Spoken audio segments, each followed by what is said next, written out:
Partner Telugu Desam. ఎన్డీఏని మీరే lead చేస్తున్నారు ఆంధ్రప్రదేశ్లో. ఆ లుకలుక్కలు ఏమిటి, ఆ గందరగోళం ఏమిటి, సీట్ల దగ్గర సర్దుబాటు దగ్గర మీ నాయకుడు ఒకప్పుడు చెబితే వినేవాళ్ళు ఇవాళ ఎందుకు బాటలో వెళ్తున్నారు, తిరుగు బావుట ఎగరేస్తున్నారు? రాజధాని గారు, మీకు ప్యానెల్ ఉన్న పెద్దలందరికీ కూడా నమస్కారం, శుభోదయం. ఇప్పుడు మీరు అంటున్నట్టు ఒక 4 పార్టీలు కలిసి ఒక జత కట్టి ఎన్నికల బరిలో వెళ్తున్నప్పుడు ఏమవుతుందంటే, గత 4 సంవత్సరాల నుంచి పనిచేస్తున్నటువంటి నాయకులు మేమే అభ్యర్థులు అని చెప్పేసి అనేక అరేంజ్మెంట్స్ చేసుకున్నటువంటి అనేక ఆశతో ఉన్నటువంటి వారు వేరే వాళ్ళకు కానీ వేరే పార్టీ నాయకులకు కానీ ఈ కూటమి ధర్మం ప్రకారంగా వేరే వాళ్ళకి రావడంతో కొంత కుంగుపాటు అనేది సర్వసాధారణం. దానికి అధికార పక్షం ఏం చేస్తుందంటే, సోషల్ మీడియాలో అనేకమైన చిన్నదాన్ని కూడా భూతద్దంలో చూపించి ఏదో అయిపోతుంది, ఈ కూటమిలో అసంతృప్తి రగులుతున్నది, ఇక రెబల్స్ చేస్తున్నారని చెప్పేసి ఈ కూటమి నాయకులలోనే మీకు టికెట్ దక్కని వాళ్ళు మీ పార్టీ వాళ్ళే మీకు రెబల్గా వస్తున్నారని చెప్పేసి అవన్నీ ఏం జరిగే కార్యక్రమాలు లేవు. ఖచ్చితంగా 3 పార్టీల నాయకులు కూడా బహుశా ఈ నామినేషన్ల పర్వం అయిపోయిన తర్వాత మొత్తం అందరూ కూడా ఏకతాటిపై వచ్చి ఈ యొక్క కూటమి విజయం దిశలో పనిచేస్తారు. అంతేగాని దీంట్లో ఏ విధమైన సందేహాలు అపోహలు అవసరం లేదు. ఎందుకంటే ఇప్పుడు అది సర్వసాధారణం. ఇప్పుడు జనసేన నుంచి కూడా కొంతమంది 4 సంవత్సరాలు పనిచేసి మాకే టికెట్ వస్తుందని ఆశించారు. కానీ వాళ్ళు తీసుకున్నది 21 సీట్లు కాబట్టి ఆ 21 సీట్లు తప్ప మిగతా సీట్లలో కూడా మిగతా నియోజకవర్గాల్లో కూడా జనసేన క్యాండిడేట్లు ఉన్నారు కాబట్టి వాళ్ళకు కూడా అసంతృప్తి ఉంటుంది. అదేవిధంగా తెలుగుదేశం, అదేవిధంగా బీజేపీలో కొంతమంది తక్కువ ఉన్న మాత్రాన తెలుగుదేశం జనసేనలో ఈ యొక్క అసంతృప్తి చాలా ఉంటుంది. ఎందుకంటే కంపారిజన్ టు బీజేపీ అయినప్పటికి కూడా మా అధినాయకుడు వాళ్ళతో అందరితో సంప్రదించడం జరుగుతుంది. ఖచ్చితంగా వాళ్ళందరినీ భుజగించడం, వాళ్ళ సేవల్లోనూ వేరే విధంగా వినియోగించుకోవడం, వాళ్ళకి మరి వేరే విధంగా అవకాశం కూడా కల్పించడం అనేది మా అధినాయకుడు వాళ్ళకి ఇచ్చే హామీ. దాంతోపాటు ఈ యొక్క కూటమి ఉమ్మడి మేనిఫెస్టో ప్రజలకు తీసుకెళ్ళి ఈ యొక్క అధికార పక్షం చేస్తున్నటువంటి అరాచకాలన్నీ కూడా ప్రజలు తీసుకెళ్లడంలో ఈ కూటమి సక్సెస్ఫుల్గా ముందుకెళ్తుందని చెప్పేసి ఆశిస్తున్నాం. బాలకోటయ్య గారు, మీకు ఎలా కనిపిస్తుంది పరిస్థితి? దాదాపు 20 సెగ్మెంట్స్లో అయితే ఓపెన్గా ఈ లుకలుకలు బయటపడుతున్నాయి. ఇవి బయటపడని నియోజకవర్గాలకు 40 ఉన్నాయి. మరి ఈ క్రమంలో కూటమి అనుకున్న లక్ష్యం సాధిస్తుందా? వాసుదేవ్ గారు, ధన్యవాదాలు. మీకు డిబేట్లో పాల్గొన్న తోటి మిత్రులందరూ కూడా జయభీములు. వాసుదేవ్ గారు, మనకు అర్థమవుతూనే ఉంది కదా, ఇప్పుడు అధికార పక్షం వాళ్ళు కూడా చెప్పారు, పొత్తులు అన్న తర్వాత అసంతృప్తులు సహజం, పొత్తులు అన్న తర్వాత సీట్ల సర్దుబాటు సహజం, పొత్తులు అన్న తర్వాత లొక్కలొక్కల సహజం, చేర్పులు మార్పులు సహజం. వాళ్ళే అంగీకరిస్తున్నారు. కాకపోతే నేనేం చెప్తానంటే, మనం ఒక కంపెనీ అడ్వర్టైజ్మెంట్ చేసుకోవడానికి కూర్చున్న వ్యక్తులం కాదు. మనం రాజకీయ పార్టీలు, రాజకీయ ప్రతినిధులుగా ఆ యొక్క పార్టీల యొక్క సిద్ధాంతాలని, వాళ్ళ యొక్క నడకడిని వాళ్ళు ప్రమోట్ చేస్తారు. మేమైతే అలా ప్రమోట్ చేయం. మా వస్తువే కొనండి, మా వస్తువు చాలా బాగుంటుంది, మా వస్తువు మన్నికగలది, మన్ననైంది అని మేమైతే చెప్పం. ఒకటైతే యథార్థం, కూటమిలో ప్రజల ఆశీర్వాదాన్ని గతి తప్పిన మాట యథార్థం. అనుకున్నది వేరు, జరుగుతున్నది వేరు.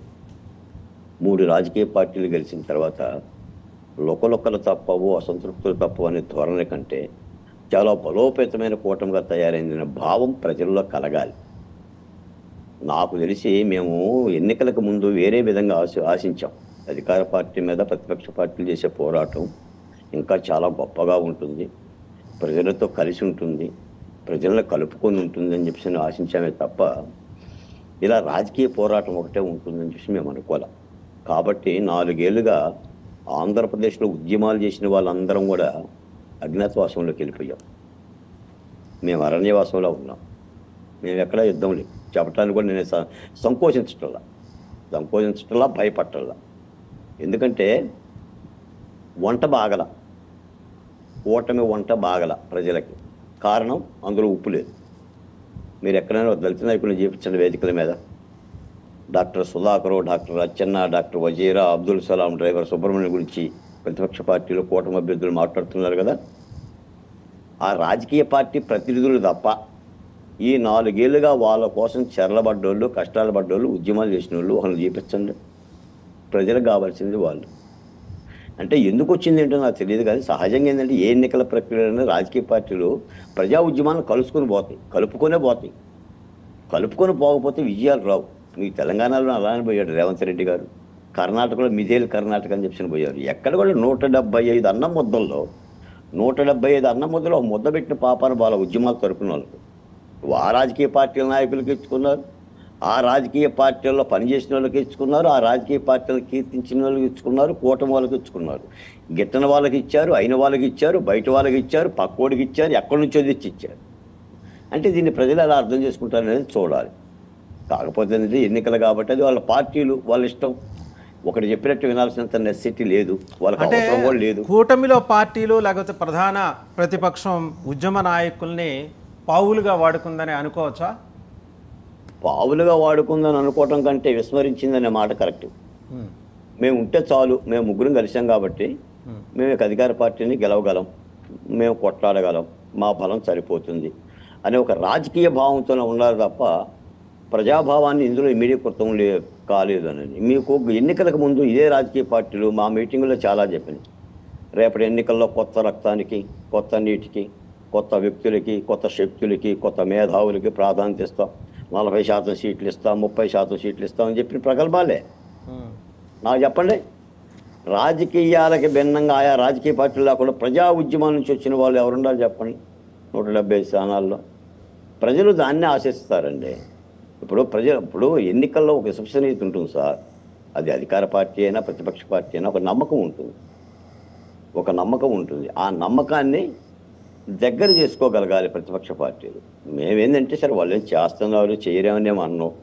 కాకపోతే ఏంటంటే మీరు ఒకసారి గమనిస్తే కూటమి ఏర్పడటానికి ముందు పరిస్థితి ఇప్పుడు పరిస్థితి కూడా అధికార ప్రతిపక్ష పార్టీల మధ్య యుద్ధం చాలా టైట్ అవుతుంది, హోరాహోరీ అవుతుంది. నిజానికి అలా ఉండకూడదు.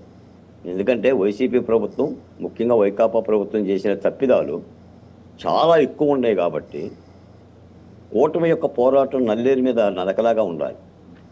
కానీ పల్లేరు మీద నడకలాగా మారుతున్నది సర్వేనే చెప్తున్నాయి, ఏం కావాలనేది చెప్పరు. ఇప్పుడు వాతావరణం అర్థమవుతుంది. నేను మాట్లాడుతూ వాసుదేవ్ గారు ఒక అభ్యర్థిని తీసేసి ఒక అభ్యర్థిని ఇచ్చాం. ఆ అభ్యర్థి ఎలా చేస్తాడు, ఎంతవరకు చేస్తాడు, ఎలా చేయగలడు? ఎవరు అందరూ రాజకీయ పార్టీ 5 ఏళ్ళు 4 ఏళ్ళు 3 ఏళ్ళు కోట్ల రూపాయలు ఖర్చు పెట్టి వాళ్ళ నియోజకవర్గాల్లో పనిచేస్తున్న వాళ్ళు ఎక్కడో ఆగమేఘాల మీద నేను మార్చేస్తే ఎంత అధినేతనే అయినా సరే, నువ్వు అధినేతవైతే పార్టీకి అధినేతవే, ఆ నియోజకవర్గానికి వాడే కదా నాయకుడు. ఇవన్నీ కూడా మరి సమీకృతం అవుతాయా? కలిసికట్టుగా చేయగలుగుతారా? ఏ రాజకీయ పార్టీకైనా ఓటమి అదే కదండి. రెబల్ క్యాండిడేట్ లేకపోయినా రెబల్ తత్వం ఉంటుంది నియోజకవర్గంలో. అకస్మాత్తుగా ఇప్పుడు నిన్న కూడా 5 సీట్లు ఆకస్మికంగా మార్చేశారు. మరి చాలా అసంతృప్తులు ఉంటాయి. మీరు కాస్త గ్రామాల్లోకి వచ్చి నియోజకవర్గాల్లోకి వచ్చి ఆ నియోజకవర్గాలు కనుక తిరిగితే మనకు స్పష్టంగా అద్దంలో కనిపించినట్టు బొమ్మగా అనిపిస్తుంటుంది. మేము తిరుగుతున్నాం కాబట్టి చెప్తున్నాం. అంటే మళ్ళీ ఇదేదో భయపడిపోయి ఏదో వైసీపీ పార్టీ గెలిచిపోతుంది, కూటమి పార్టీ ఓడిపోతుందని భావంతో నేను మాట్లాడలేదు. కానీ అంటే చెయ్యాల్సిన పనిని సక్రమంగా చేయలేకపోవటం అనేది మీరే చెప్తున్నారు కదా, అసంతృప్తులు ఉన్నాయి, లోకలోకలు ఉన్నాయి అని చెప్పేసి. కాబట్టి కొంత ఇబ్బందికరమైన వాతావరణం ఏంటంటే మాలాంటి వాళ్ళకే కరవమంటే కప్ప కోపం, విడవమంటే పాము కోపం. ఎందుకంటే 20 రోజులు ఎన్నికల్లో ఉన్నాం. ఇక ప్రజలే తెలుసుకోవాలి. నాకు తెలిసి అయితే చాలా హోరాహోరీగా ఎన్నికలు ఉంటాయి. అధికార పార్టీ కూడా అంత ఆషామాషిగా ఏం లేదు, చాలా గట్టిగానే ఉంది. దాని పోరాటం అది చేస్తుంది. దీని పోరాటం వీళ్ళు చేస్తున్నారు. రాష్ట్రం అయితే కుదేలైంది. ఈ రాష్ట్రాన్ని వీళ్ళు కాపాడగలరు అని చెప్పేసి ఒక ధీరోదాత్తమైన ప్రతిజ్ఞ అయితే కూటమి పార్టీ నుంచి కూడా పెద్దగా ప్రజలను రంజింపజేసే విధంగా ఏం లేదు. అధికార పార్టీ కాదు, ఒక్క మాటే అధికార పార్టీ తప్పిదాలను చెప్తున్నారు. అధికార పార్టీ కూటమి చెప్పేదే ఉంది. 4 ఏళ్ళుగా మేమే చెప్పాం. 4 ఏళ్ళుగా అమరావతి దగ్గర నుంచి పోలవరం, విశాఖ రాష్ట్రానికి పరిశ్రమలు లేవు, ఉద్యోగాలు లేవు, ఉపాధి లేవు అని మేమే చెప్పాం. దానికి పెద్ద రాజకీయ పార్టీ కావాలా? అంగన్వాడీ టీచర్లు చెప్పారు, ఆశా వర్కర్లు చెప్పారు, పారిశుద్ధ్య కార్మికులు చెప్పారు, భవన నిర్మాణ కార్మికులు చెప్పారు, విశాఖ కార్మికులు చెప్పారు, అమరావతి ఉద్యోగ రైతులు ఇంకా చెప్పేదేంటి? వాళ్ళకంటే ఎక్కువ చెప్పాం. ఇబ్బందులు పడ్డాం, అణచివేయబడ్డాం, కేసులు పెట్టాం, హౌస్ అరెస్టులు ఇచ్చాం. ఇన్ని పోరాటాలు మేమే చేశాం. కానీ ఈ పోరాటాలు చేసిన వాళ్ళందరూ కూడా ఉద్యమం రాజకీయ క్షేత్రంలో కానీ ఎన్నికల క్షేత్రం కానీ ఎక్కడా అనేది నా ప్రశ్న. వాళ్ళు చెప్తారో లేదో నాకు తెలియదు, కానీ అడగటం మాత్రం నా ధర్మం. రైట్. రామ్ కుమార్ గారి దగ్గరికి వెళ్తాం. రామ్ కుమార్ గారు, చూశారు కదా, ఒక ఉద్యమ నాయకుడు ఇంత బాహాటంగా ఇంత వివరంగా అసంతృప్తి వెళ్ళగక్కింది ఇంతకుముందు అయితే లేదు. ఆయన చాలా ఓపెన్గా మాట్లాడుతున్నారు. సో ఇవాళ కూటమిలో చాలా బలమైన పార్టీ టీడీపీ. ఎవరన్నా కాదన్న 144 సీట్లు తీసుకొని మిమ్మల్ని బలహీనమైన పార్టీలుగా చూపించే ప్రయత్నంలో టీడీపీ సక్సెస్ అయింది. మీరు కూడా మీ అసమర్థతను ఎక్కడ కావాలంటే అక్కడ వాళ్ళు అడిగిన మేరకు చాటుకుంటూ వచ్చారు, కూటమిలో మిగిలిన పార్టీలు కూడా. సో ఇక్కడ వాళ్ళ ప్రావెస్నెస్ బయటపడిన తర్వాత ఇక ఉద్యమకారులకు 144 సీట్లు తీసుకున్న టీడీపీ సరే మీకంటే అరాకొరా, మీకు 10 వాళ్ళకు 5 వాళ్ళకి చేతికి అందింది ఇచ్చారు, ప్రధానమైన పార్టీ ఇవ్వలేకపోయింది అనేది ఆయన ఆవేదన. మిగిలిన వాళ్ళు కూడా ఇవ్వాలి. సరే మీరైతే మరీ పారాషూట్లను దింపేశారు ఏకంగా. ఏమంటారు రామ్ కుమార్ గారు? వాస్తవ్ గారు నమస్తే అండి. అలాగే మిగతా మిత్రులకి పెద్దరికి కూడా. ఏమండి, టీడీపీ ఆయన అన్న మాట మాత్రం నేను అసలు ఏకీపించను కదండి. మా పార్టీలో తక్కువ అంటున్నారు. మా పార్టీలో అసంతృప్తులు తక్కువ కాదండి, తప్పక మీకులేక వీధిని పడలేక మాకు కొంత సిస్టము డిసిప్లిన్ ఉంది కాబట్టి మీ దాంట్లో త్యాగం చేసిన వాళ్ళు కొంత, మా దాంట్లో త్యాగం చేసిన వాళ్ళు అంత. అవన్నీ కొంచెం తెలుసుకుని కొంచెం మాట్లాడాలి సార్. ఎందుకంటే చాలా బాధ కలుగుతుంది ఇటువంటి ప్లాట్ఫామ్ మీద అటువంటి మాటలు మాట్లాడితే. నెక్స్ట్ మీరు అన్నట్టు బాలకోటయ్య గారు అన్నట్టు టీడీపీలో అసలు చెప్పాలంటే ఆ వృద్ధ జంబూకాలే ఉన్నాయి, కానీ పైన నాయకుడిని చూసి ఓటేయాలి, కానీ గ్రౌండ్ లెవెల్లో ఫైట్ చేయడానికి వేళ జనసేన భారతీయ జనతా పార్టీ లేకపోతే అసలు ఎలక్షనే చేయలేని స్థితికి వచ్చే ఉంది. యంగ్ బ్లడ్ లేదండి, ఫైట్ చేసే యువరక్తం ఎట్లా ఉంది. మా దగ్గర ఉన్నారు, మాకు ఏది అద్భుతమైన లీడర్షిప్ ఉంది, ఎక్కడెక్కడ మేనేజ్మెంట్ చేయగలిగింది, కింద గ్రౌండ్ లెవెల్ ఎలక్షన్ చేయగలిగిన మేనేజ్మెంట్. జనసేన దగ్గర బలం ఉంది, ఎప్పుడైనా ఉరకలేసే యువరక్తం ఎనీ టైం రమ్మంటే 1000 మంది 1,00,000 మంది కిందకి దిగేస్తారు బరిలోకి. అందుకోసమే కలుపుకున్నారు మా ఇద్దరిని, అంతేకాని మేము తక్కువేం కాదు. ఇప్పుడు బాలకోటయ్య గారు అన్నట్టు మా దాంట్లో ఏమైనా చేయాలంటే మాకు కొంత అవకాశం ఉంది, అది మీరు గమనించాలి. ఉన్న దాంట్లో ఎలా అది నేను చెప్పాను కూడా రామ్ కుమార్ గారు, మీకు అరాకొరా ఇవ్వటం వల్ల మీరు ఇవ్వలేకపోయారనే మాట నేను చెప్పారు మీరు. నేను వారికి చెప్తున్నానండి, మీరు చెప్పిన మాట కరెక్టే, వారికి చెప్పాలి కాబట్టి. అంటే ఆయన ఉద్యమ నేత కాబట్టి అక్కడ అంటే రాష్ట్ర క్యాపిటల్ కోసం ఆయన చేసిన పోరాటం కూడా వెలకట్టలేనిది. ఆయన పాత్ర కానీ ఆయన అందరినీ కూడగట్టడం, ఆయన కూడా ఆయన ఒక్కళ్ళే అనట్లేదు, మీతో పాటు అందరూ ఆ ఏరియాలో చేసిన వారు అందరూ కూడా. ఈవేళ కూడా ఆడవాళ్ళు ఇంకా సాయంత్రానికి దీపాలు పట్టుకుని ఏదో చేస్తానే ఉన్నారని రోజు కూడా గమనిస్తూనే ఉన్నామండి. అయితే మా దాంట్లో పారాసైట్లు అంటారండి. ఎస్, కొంత తప్పదు, ఎందుకంటే స్ట్రైక్ రేట్ గురించి మాట్లాడతారు మళ్ళీ. ఇదే ఇప్పుడు మాకు ఇచ్చిన సీట్లు కూడా గమనించాలి ఎటువంటి అని. ఇప్పుడు అరకు గురించి మాట్లాడతామండి. 2019 నుంచి 14 కానీ 2009లో కానీ టీడీపీ కూడా గెలవలేదు ఇప్పుడు దాకా. కాంగ్రెస్, వైసీపీ, మళ్ళీ వైసీపీ. సో మాకేంటంటే 2000 గీత గారు గతంలో గెలిచారు కాబట్టి 14లో ఆవిడని ఇక్కడ తీసుకొస్తే ఆవిడ బలం పార్టీ బలం కలిపి గెలవాలి, తద్వారా మా స్ట్రైక్ రేట్ పెరగాలని చూసుకోవడంలో మాకు అంటే తప్పదండి, కొన్ని పరిస్థితుల్లో తప్పదు వాస్తవ్ గారు అటువంటి ప్రయోగాలు చేయడంలో కానీ పారాసైట్లు దింపడం అని. అంటే అంత గట్టి నాయకుడు రేపు మళ్ళీ వీళ్ళే అంటారు ఉద్యమం అది పొత్తులో మాకు ఇచ్చిన సీట్లలో గెలవలేకపోయారని. అటువంటి స్ట్రైక్ రేట్స్ కోసం కొన్ని చోట్ల తప్పలేదండి. ఏదేమైనప్పటికీ కూడా కూటమి వరకు వచ్చేటప్పటికీ ఇప్పుడు పాలక పక్షాన మాత్రం కొంచెం దడగానే ఉంది. అంటే 3 పార్టీలు కలిసేటప్పటికీ ఏ విధంగా ఎదుర్కోవాలనేది కొంచెం తడపడుతున్నారు. సీఎం గారు రోడ్ల మీద వెళ్ళినా వాళ్ళు వీటి గురించి మాట్లాడాలంటే కూడా కొంచెం తడపడడం మాత్రం వాస్తవమే. అయితే మేమందరం కూడా ఇంకా గట్టిగా కలిసి పోరాడాలి. ఇప్పుడు కింద గ్రౌండ్ లెవెల్ ఇప్పుడు దాకా చేసింది ఒక ఎత్తు, ఇప్పుడు రేపు 25తో నామినేషన్స్ అయిపోతే కింద గ్రౌండ్ లో తిరగాల్సింది ఇంకా ఎక్కువ ఉంది. ఈ పొత్తుల్లో ఉన్న భాగంగా ఓట్ ట్రాన్స్ఫర్ గురించి వీటి మా గుర్తుల గురించి ఏ విధంగా చేయాలనేది ఖచ్చితంగా పోల్ మేనేజ్మెంట్ దగ్గర కూడా లాస్ట్ 2 డేస్లో ఇంకా గట్టిగా వర్క్ చేయాలి. అప్పుడు కానీ రిజల్ట్స్ అద్భుతంగా చూడాలంటే మాత్రం ఇవన్నీ చేస్తేనే వీలవుతుంది వాస్తవ్ గారు. రైట్. రేగిల్ లక్ష్మణరావు గారు మీరేమంటారు సార్? నిప్పు కణికలు ఉక్కు నరాలు జనసేనకి ఎలక్షన్స్కి ముందున్న ఒక పేరు. ఆ నిప్పు కణికలు ఎందుకు ఆరిగిపోయినాయి, ఉక్కు నరాలకి ఎందుకు తుప్పు పట్టింది? గుడ్ మార్నింగ్ సార్ వాసుదేవన్ గారు, మీకు అలాగే ఉన్నటువంటి సభ్యులకి, డబల్9 టీవీ వీక్షకులకి యాజమాన్యానికి హృదయపూర్వక నమస్కారాలు.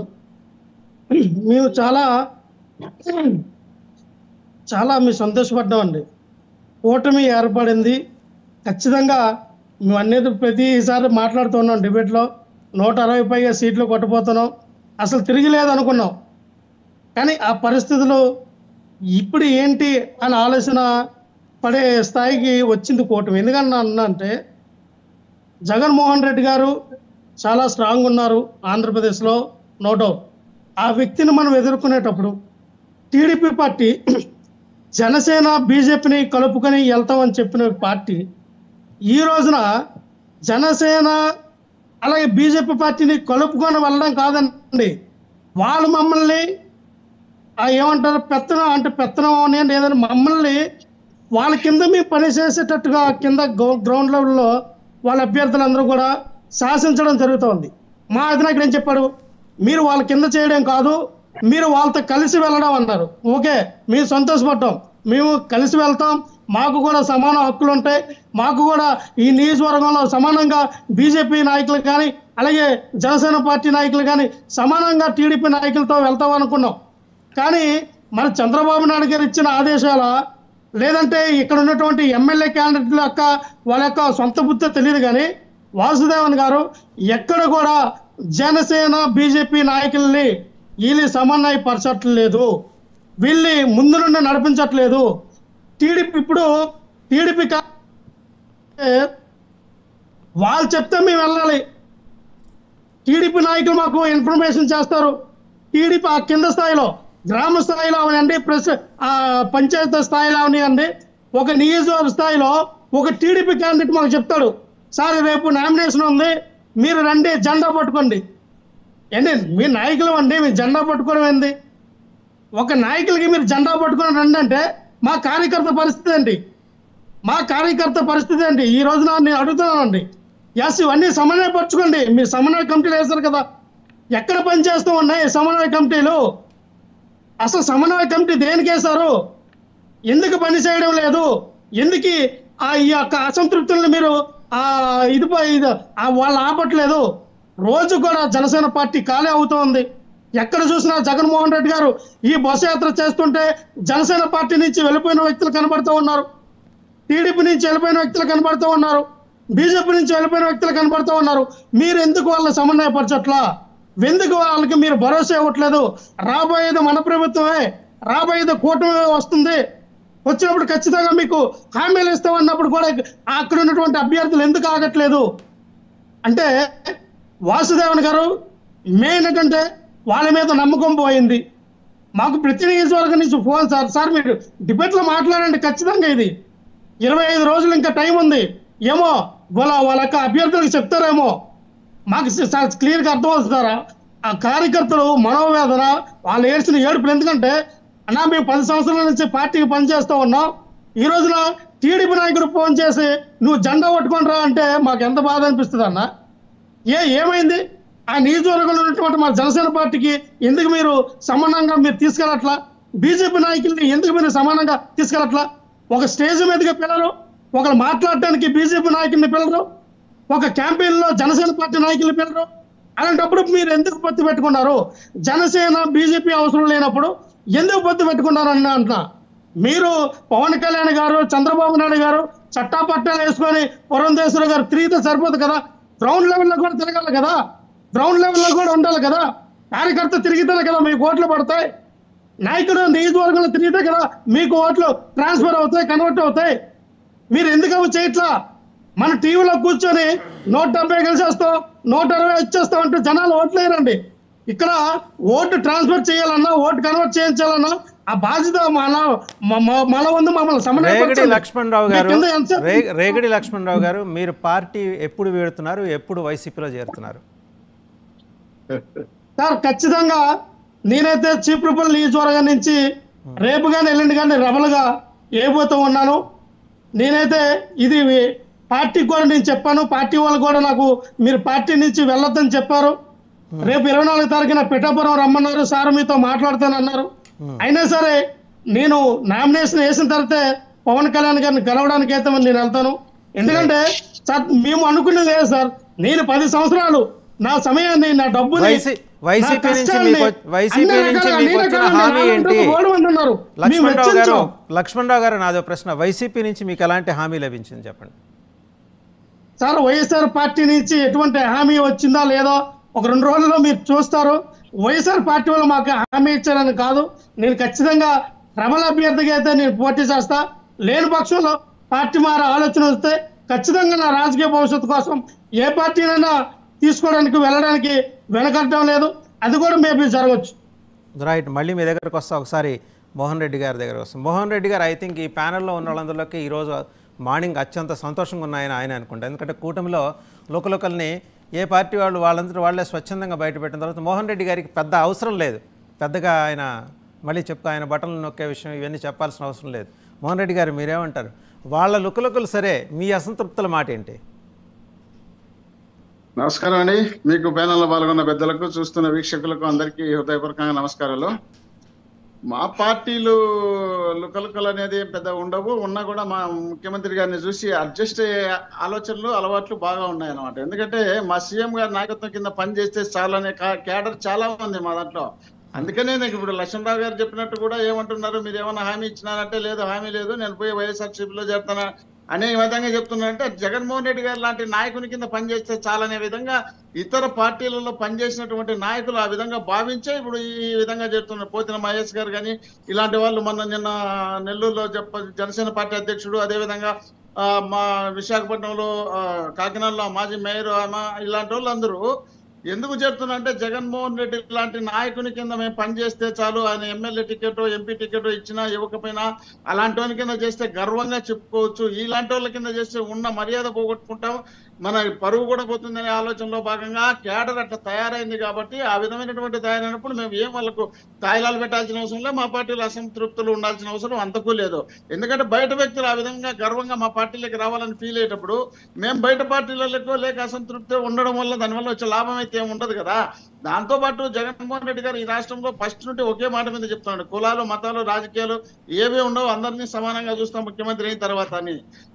ఆ విధంగా ముందుకు వెళుతున్నారు కాబట్టి జనం మొత్తం జగన్మోహన్ రెడ్డి గారి నాయకత్వాన్ని బలపరచాలనే ఆలోచనలో భాగంగా రాష్ట్ర వ్యాప్తంగా మనం మేము సిద్ధం అనే బస్సు యాత్ర వస్తుంటే విశాఖపట్నంలో చూస్తే ఇంకా తండోపతండాలుగా జనాలు బస్సును కూడా వెళ్ళనీయకుండా ఉండేటంత అడ్డం పడుతున్నారు జనాలు. జగన్మోహన్ రెడ్డి గారిని చూడాలని, జగన్మోహన్ రెడ్డి గారిని పలకరించాలని, జగన్మోహన్ రెడ్డి గారితో సెల్ఫీలు దిగాలని, జగన్మోహన్ రెడ్డి గారిని కలచాలని, అంటే ఒక క్రేజ్ ఉన్నటువంటి భారతదేశంలో క్రేజ్ ఉన్నటువంటి నాయకుడు నరేంద్ర మోడీ తర్వాత జగన్మోహన్ రెడ్డి గారు అనే విధంగా ఈ రోజు ఆ విధంగా కనిపిస్తుంది జనంలో. ఎందుకంటే మేలు చేసినటువంటి వ్యక్తులు ఎక్కడ వెళ్ళినా, ఎక్కడ కనపడినా, ఎక్కడ చూసినా వాళ్ళతో కలవాలని, వాళ్ళతో మాట్లాడాలని, వాళ్ళతో చూడాలని ఆ విధమైనటువంటి అభిప్రాయం ఉంది. కాబట్టి ఈ రోజు ఇతర పార్టీల్లో కూడా వైఎస్ఆర్సీపీలోకి చేరడానికి ముందుకు వస్తున్నారు. వైఎస్ఆర్సీపీ పగడ్బందీగా చేస్తున్నారండి. ఫస్ట్ నుండి వీళ్ళందరూ ముందంతా ఏమేమి విమర్శించారు, వాళ్ళు అటు మారిపోతున్నారు, వీళ్ళు ఇటు మారిపోతున్నారు, ఇది చెత్త, ఇది పుట్ట, ఇది బంగారు, రకరకాలుగా ఈ నియోజకవర్గం మట్టి, ఆ నియోజకవర్గం బంగారు అవుతుంది, రకరకాల విమర్శలు చేశారు. ఈ రోజు అదే అధినేతలు మారిపోయే పరిస్థితి వచ్చింది. అధినేతలు మార్చడంతో పాటు వాళ్ళ నియోజకవర్గాలు, వాళ్ళ క్యాండిడేట్లను మార్చే పరిస్థితి. ఒకవేళ నీ నియోజకవర్గం ఉంటే ఇంకో నియోజకవర్గం లేక అదే పార్టీ అభ్యర్థిని మార్చినా పర్వాలేదు, కానీ అలయన్స్ పెట్టుకున్న తర్వాత 21 సీట్లు ఇచ్చినామని వాళ్ళకి చెప్తే, 10 సీట్లు ఇచ్చినామని వీళ్ళకి చెప్తే, వాళ్ళు కూడా ఇతర పార్టీల వ్యక్తులను తీసుకొని పార్టీలో చేర్పించుకుంటున్నారంటే వీళ్ళ నాయకత్వం మీద వీళ్ళకి ఎంత నమ్మకం ఉంది, వీళ్ళ క్యాడర్ మీద వీళ్ళకి ఎంత నమ్మకం ఉంది, ఈ క్యాడర్ కు ఆ నాయకులకు ఎంత అసంతృప్తి ఉంది అనడానికి ఇది ఒక నిదర్శనంగా చెప్పుకోవాల్సిన అవసరం ఉంది. అందువల్లనే వీళ్ళని జనం నమ్మడం లేదు కాబట్టి వీళ్ళు రోజు రోజుకు దిగజారిపోతున్నారు కాబట్టి జనం జగన్మోహన్ రెడ్డి గారి నాయకత్వానికి మరింత. మీరు మోహన్ రెడ్డి గారు కూటమిని మరీ అంత తీసిపారేమాకండి. వాళ్ళు అసంతృప్తి ఉన్న మాట వాస్తవమే, బట్ జనాల్లో ఉన్న వ్యతిరేకతను మీరు పరిగణలోకి తీసుకోవట్లా. వీళ్ళ అసంతృప్తి మహా ఉంటే ఒక 25 నియోజకవర్గాల్లో ఉంటుంది, మిగిలిన చోట్ల వాళ్ళు మిమ్మల్ని దునుమాడతారు. మీరు రెడీగా ఉండాలి. మేమంతా సిద్ధం అని ఒక మాట చెయ్యి గాల్లోకి లేపి పైన దేవుడు ఉన్నాడు, కింద ప్రజలు ఉన్నారు, వాళ్ళు ఆశీర్వదిస్తారంటే అయిపోదు. మీరు కూడా ప్రజల వ్యతిరేకతను ఎదుర్కోవడానికి అవసరమైతే దేవుడు కూడా తోక ముడుస్తాడు ప్రజల్లో ఆ స్థాయిలో వ్యతిరేకత ఉంటే. అప్పుడు మీ దగ్గర ఉన్న సమాధానం ఏంటి చెప్పండి. నాకు కొంచెం అవకాశం ఇచ్చే నేను మీతో మాట్లాడేసి ఈరోజు నామినేషన్ కార్యక్రమాలు ఉన్నాయి, ఎమ్మెల్యే క్యాండిడేట్ తొందరగా అక్కడ వెళ్ళాల్సి ఉంటుంది. నాకు మళ్ళీ వాళ్ళతో మాట్లాడించుకుందరు. ఇప్పుడు దేవుడు వాళ్ళ పార్టీలో ఎవరిని జాయిన్ చేసుకోకుండా అంతా వాళ్ళనే ఇచ్చారండి. మా పార్టీల గురించి అదే ఆ పార్టీ పొత్తులో ఉన్న పార్టీల కోసం మాట్లాడుతున్నారు వాళ్ళు. అదే నేను అడిగాను కదా, అదే వ్యతిరేకత అనే మాటకి వాళ్ళ దగ్గర ఉన్న సమాధానం ఏంటని అడిగాను కదా. ఇప్పుడు మా నాయకుడు జగన్మోహన్ రెడ్డి గారు ముందు నుండి ఒకే విధమైనటువంటి అభిప్రాయంతో ముందుకు వెళ్తున్నారు. ఆ రోజు సమన్వయకర్తల మీటింగ్ పెట్టినప్పుడు సంవత్సరం కిందటే ఆయన చెప్పడం జరిగింది, పర్ఫార్మెన్స్ మీరు సక్రమంగా మార్చుకోకపోతే, సరిగ్గా లేకపోతే మిమ్మల్ని తొలగిస్తానని చెప్పడం జరిగింది. ఆ తర్వాత బస్సు యాత్ర ఏది బీసీ సామాజిక సాధికార యాత్ర ఒకటి బస్సు యాత్ర పెట్టడం జరిగింది. ఆ బస్సు యాత్రలో ఎక్కడెక్కడ ఏ సామాజిక వర్గానికి న్యాయం జరిగింది, ఏ సామాజిక వర్గానికి ఏదైనా రాజకీయంగా అన్యాయం జరిగి నియోజకవర్గాలు ఏమైనా ఉంటే అధికంగా ఉన్నటువంటి సామాజిక వర్గాలకు ఎక్కడ నా ప్రాంతాల్లో న్యాయం జరగకపోతే వాళ్ళకి న్యాయం ప్రశ్నకి జవాబు చెప్పమనండి వాసుదేవ్ గారు. ప్రసంగాలు నేను ఇస్తాను గంట. ఏందబ్బా వాళ్ళు వైసీపీలో ఉన్న వాళ్ళకి ఇచ్చారా, టీడీపీ బీజేపీ జనసేన నుంచి వచ్చిన వాళ్ళకి కూడా ఇచ్చారా? నేను చెప్తున్నా కదా, మా మీద ఒక ఎలిగేషన్ వేశారు కాబట్టి అదే లెవెల్లో ప్రశ్న అడుగుతున్నాను వాసుదేవ్ గారు. ఇప్పుడు విన్న తర్వాత మాట్లాడండి, నేను అది అయిపోయిన తర్వాత మాట్లాడండి. ఎవరుతండి మీరు క్వశ్చన్ ఏంటి? ఆయన ప్రశ్నకి సమాధానం చెప్పండి సార్. ఆయన అడుగుతున్నది ఏంటి, వైసీపీలో ఉన్న వాళ్ళకేనా లేకపోతే బయట నుంచి వచ్చిన వాళ్ళకి కూడా ఇచ్చారా అని అడుగుతున్నారు, అది చెప్పండి. మీరు ఒక్కసారి గుర్తు పెట్టుకోండి, వాళ్ళు కూడా మరి ఈ కామెంట్ కన్నా వినేది అర్థం చేసుకోమని. 175 నియోజకవర్గాల్లో ఒకవేళ ఆ నియోజకవర్గాల్లో వాళ్ళు బలమైనటువంటి క్యాండిడేట్కి ఎవరికైనా ఆ ప్రాంతంలో టికెట్ ఇవ్వకుండా వీళ్ళు డబ్బులు ఇచ్చినటువంటి క్యాండిడేట్లకు టికెట్ ఇచ్చి ఉంటే ఆ బలమైనటువంటి సామాజిక వర్గమా లేక పోరాటం ఉన్నటువంటి నాయకుడు మా పార్టీలోకి వచ్చి ఉంటే టికెట్లు మేము ఇస్తాము. అవి 175 నియోజకవర్గాల్లో మేము పోటీ చేసింది. జాతీయ పార్టీ 10 సంవత్సరాల అధికారంలో ఉన్నటువంటి పార్టీ, బంగా 5 సంవత్సరాల అధికారంలోకి ఉంటుందని కలగంటున్నటువంటి పార్టీ 10 సీట్లు ఇచ్చే 10ని కూడా నేను క్యాండిడేట్ పెట్టుకోలేక సిగ్గులేక వాళ్ళు కూడా మాట్లాడితే ఎట్లబ్బా. 15 సంవత్సరాల నుండి పార్టీలో రాజకీయాలు నడుపుతున్నటువంటి పవన్ కళ్యాణ్ గారు 15 సంవత్సరాలు 21 సీట్లు ఇచ్చే, ఆ 21 సీట్లో 11 మందిని ఇతర పార్టీల తెచ్చి పెట్టుకుంటే వాళ్ళు కూడా మమ్మల్ని మా ప్రశ్న అదే కదండి. మీరు చెప్తున్నారు కదా, మీరు అంత నిక్కచ్చిగా ఉన్నారు కదా. మరి వాసుదేవ్ గారు, మేము ఎటువంటి పరిస్థితుల్లో తీసుకున్నాం, కొన్ని చోట్ల తీసుకుంటామని మేము చెప్తున్నాం. ఆయన కూడా మరి అలా చెప్పకుండా వేరే విధంగా చెప్తారేంటి? ఆయన ఒక్కడే పతివ్రత అంటాడేంటి? ఇప్పుడు 10 సీట్లు ఇచ్చిన చోట వేరే విధమైంది, వేరే మార్గం ఏంది, 10 మంది క్యాండిడేట్లు వీళ్ళకు సిగ్గని మరి అనిపిదా వీళ్ళకు? వాళ్ళని విమర్శించాలని కాదు, అత్యంత బలమైన 5 ఏళ్లు దోచుకున్న కోట్లాది రూపాయలు దోచుకుని ఓటికి 5,000 రూపాయలు ఇచ్చి కొనుక్కునే మీలాంటి వాళ్ళకే క్యాండిడేట్ లేకపోతే ఇక మా గురించి ఎందుకు మాట్లాడతారు మోహన్ రెడ్డి గారు? కాదండి, మేము 5 సంవత్సరాలు రాష్ట్రాన్ని దోచుకుంటే 10 సంవత్సరాలు దేశాన్ని దోచుకున్న వాళ్ళు మీరెట్టున్నారా? ఒకటి చెప్పండి. మా నాయకులు కేసులు ఉన్నవాడు ఒకటి చెప్పండి. రాష్ట్రంలో ప్రతి శుక్రవారం 2019 వరకు వెళ్ళింది మీ నాయకుడా, మా నాయకుడు? అటువంటి వాళ్ళు మా దగ్గర ఎవరైనా ఉన్నారా? శనివారం ఆదివారం కూడా హైదరాబాద్ రెస్ట్ తీసుకునే వాళ్ళు మీ నాయకుడా, మా నాయకులు ఎవరైనా ఉన్నారా? అటువంటి వాళ్ళు ఒక్క రూపాయి అవినీతి పడని చెప్పి జాతీయ స్థాయిలో పలానా వాడు చేశాడని చెప్పండి. మీరు పేర్లు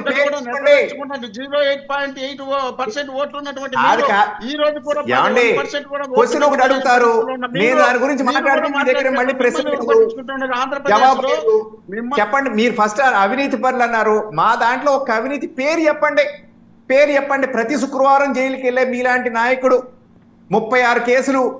మన దావూద్ ఇబ్రహీం ఎవరో మాజీ సిబిఐ డైరెక్టర్ ఎవరు చెప్పారండి, ఆయన నాగేశ్వరరావు ఎవరో, దావూద్ ఇబ్రహీం కూడా ఇన్ని కేసులు లేవని చెప్పారు ఆయన. దానికి సమాధానం చెప్పండి. మా నాయకుడు కేసులు లేవు, సచ్చీలుడు అని మీరు ఒక్క మాట చెప్పండి చాలు. అడ్డుపడితే ఎట్లా? అధికారంలో ఉన్నారు, ఈడీ వాళ్ళ చేతిలో ఉంది, సిబిఐ వాళ్ళ చేతిలో ఉంది. మీరు అధికారంలో లేరా? మీరు అధికారంలో లేకుండానే మనుషులు కూడా చంపేస్తున్నారా? అధికారంలో ఉండబట్టే కదా బాబాయిని చంపారు, అధికారంలో ఉండబట్టే కదా దళిత నాయకులు చంపారు, డోర్ డెలివరీ ఇచ్చారు ఇంటికి. అధికారం ఉండబట్టే కదా రెక్కల వెనక్కి కొట్టి రోడ్ల మీద, నడి రోడ్ల మీద విశాఖపట్నంలో చంపారు. ఇంకా చెప్పమంటారేంటి? ఇటువంటి చరిత్ర వాళ్ళదే. వాళ్ళకు ఎందుకు భయపడి వీళ్ళు అలయన్స్ పెట్టుకున్నారంటే, వీళ్ళ పార్టీలు అధికారంలో ఉన్నారు, రేపు మళ్ళీ అధికారంలోకి వచ్చే ప్రతిపక్ష పార్టీలను జైలులో పెట్టించి లోపల పెట్టించి ఇబ్బంది పెడతారు. కేజ్రీవాల్ లాంటి నిజాయితీ పరుని తీసుకుపోయి జైల్లో పెట్టించినారు. కేజ్రీవాల్ లాంటి ఒక స్వచ్ఛమైనటువంటి రాజకీయ నాయకుడిని తీసుకుపోయి జైల్లో పెట్టించి ఇబ్బందులకు గురి చేస్తున్నారు. ఇలాంటి లక్షల కోట్ల అవినీతి చేసినటువంటి బీజేపీ వాళ్ళకు గవర్నమెంట్ అంటే మా దగ్గర లేరు మోహన్ రెడ్డి గారు, మా దగ్గర లేరు కదా అవినీతి పనులు. అది గుర్తుపెట్టుకోవాలి. గురించి ఎవరి గురించి మాట్లాడుతున్నారు? ఓ ఆపు వైసీపీ అంటే ఆ ఒకటేనండి, మీరిద్దరు జైలు పార్టీ జైలు పక్షులు. మోహన్ రెడ్డి గారు ఒక నేరస్తుడికి ఒక ముద్దాయికి ఇంకో ముద్దాయి అవినీతి పరుడు కాదు, నేను మంచోడు కనిపిస్తాడు. మోహన్ రెడ్డి గారు ఒక్క నిమిషం. మోహన్ రెడ్డి గారు మీరు మోహన్ రెడ్డి గారు ఒక్క నిమిషం. మోహన్ రెడ్డి గారు రేపు పొద్దున మీరు మళ్ళీ బీజేపీతో జర్నీ చేయాలి. మీరు గబాల్న ఇన్నేసి ఎలిగేషన్స్ చేశారనుకోండి. రామ్ కుమార్ గారు అన్నీ రాసుకుంటున్నారు. ఆయన సాఫ్రన్ బుక్లో, కాషాయం బుక్లో రాస్తున్నారు. లోకేష్ ఎర్ర బుక్లో రాస్తే ఈయన కాషాయం బుక్లో రాస్తున్నారు. ఇవన్నీ మళ్ళీ లెక్క తీస్తారు. కొంచెం జాగ్రత్తగా మాట్లాడాలి మాట్లాడేప్పుడు. రేపు పొద్దున పరోక్షంగానో ప్రత్యక్షంగానో వాళ్ళతో కలిసి జర్నీ చేయాల్సింది మీరే. మోహన్ రెడ్డి గారు, వాసుదేవ్ గారు మీరు వేరే రకంగా టార్చర్ చేస్తారు మమ్మల్ని. లేవండి, మేము అవినీతి పార్టీతో ఎప్పుడూ లేవు వాసుదేవ్ గారు. మేము ప్రజల నేను మిమ్మల్ని లేదండి, నేను మిమ్మల్ని వాళ్ళు మీతో జర్నీ చేయాలని చెప్తున్నా, మీరు వాళ్ళతో జర్నీ చేయాలంటలా. వాళ్ళే మేము ఆర్యాలాగా వన్ సైడ్ లాగా మేము రిజెక్ట్ చేస్తాం. అదే ఇప్పుడు వాసుదేవ్ గారు మోహన్ రెడ్డి గారు అన్నట్టు కేజ్రీవాల్ లాంటి నీతివంతుడిని ప్రజాస్వామ్యాన్ని కాపాడేవాళ్ళని మాట్లాడారు కదా. ఒక నేరస్తుడికి ఇంకో నేరస్తుడు పాలతో కడిగినట్టే కనిపిస్తాడు. ఎందుకంటే ఈ కేజ్రీవాల్ పైన ఉన్నటువంటి ఛార్జెస్ క్లియర్గా ఎక్స్పోజ్ అవుతున్నాయి. వాడు ఒక దేశద్రోహిగా మారిండు. ఈరోజు ఖలిస్తాన్ లాంటి ఉగ్రవాద సంస్థలతో కూడా వాళ్ళ పార్టీకి పెట్టుబడులు పెట్టించుకొని వాళ్ళ యొక్క సత్సంబంధాలు బయటకు వచ్చినాయి. అలాంటి లిక్కర్ కేసులలో కవితతో కలిసి ఆయన ఉన్నటువంటి ప్రమేయము వాళ్ళ పార్టీ ఉప ముఖ్యమంత్రి ప్రమేయం తెలిసిపోయింది. అలాంటి వాడిని ఎన్కేసుకు వచ్చి అలాంటి నీతివంతుడని మాట్లాడుతున్నారండి. ఎందుకంటే వాళ్ళు చేసే పని కూడా అదే కదా. గత 5 సంవత్సరాల నుంచి దోసుకోవడం దాచుకోవడము అదే పని చేస్తుంది. మొత్తం ఆంధ్రప్రదేశ్ రాష్ట్రాన్ని సర్వనాశనం పట్టించారు. మీరు కూడా అమ్ముతున్న మద్యమైంది, నాణ్యత ప్రమాణాలు లేనటువంటి మద్యం అమ్మి ఆంధ్రప్రదేశ్ రాష్ట్ర ప్రజల ప్రాణాలు తీశారు. మీరు అమ్ముతున్న మద్యం సర్వనాశనం చేసింది, అక్కడ వాళ్ళు అమ్ముతున్న మద్యం సర్వనాశనం చేసింది. ఇద్దరు దొందే. అందుకే కేసీఆర్ లాంటి దుర్మార్గుని ఏమో ఎన్కేసుకొస్తున్నారు. కేసీఆర్ నీతివంతుడా? కేజ్రీవాల్ దుర్మార్గుడు అయితే చంద్రబాబు నాయుడు గారు 100 రెట్లు దుర్మార్గులు. అది మీరు గుర్తుపెట్టుకోలేదు. ఖలిస్తాన్ లాంటి ఉగ్రవాద సంస్థలతోటి సత్సంబంధాలు లేవు. కేజ్రీవాల్ అరెస్ట్ చేస్తే జర్మనీ నుంచి ఎవరో ట్వీట్ చేస్తాడు, అవసరం ఏముంది? ఈ యొక్క దేశం యొక్క అంతర్గత వ్యవహారాలలో వేరే వాడు జోక్యం చేసుకునే అవసరం ఏంది? అలాంటి దుర్మార్గుడు దేశద్రోహి కేజ్రీవాల్. చంద్రబాబు నాయుడు గారు ఇలాంటి దేశద్రోహులు వెనుక తీసుకొచ్చే పార్టీ కూడా దేశద్రోహ పార్టీ అవుతుంది. కేజ్రీవాల్ దేశద్రోహి అయితే ప్రపంచ ద్రోహి అవుతాడు చంద్రబాబు నాయుడు. రైట్ మా డిబేట్ తప్పుదోవ పడుతుంది, వేరే రాంగ్ డైరెక్షన్ వెళ్తుంది. మోహన్ రెడ్డి గారు మీరు కొంత కాబట్టి చంద్రబాబు నాయుడు గారి నాయకత్వాన్ని చూసే జనం మోహన్ రెడ్డి గారు చూస్తున్నాం కదా. కోడికత్తి గురుకరాయి ఏ విధంగా నడుస్తుంది, నాటకాలు ఏ విధంగా నడుస్తుంది చూస్తూనే ఉన్నాం కదా. మోహన్ రెడ్డి గారు మీరు కొంత విరామం తీసుకోండి. మీరు ఏదో నామినేషన్ కూడా వెళ్ళాలి. All the best. మీరు మీ కళ్యాణదుర్గం అభ్యర్థి ముందు ఎవరిని పొగుడుతున్నాం అనేది గుర్తుంచుకోవాలా.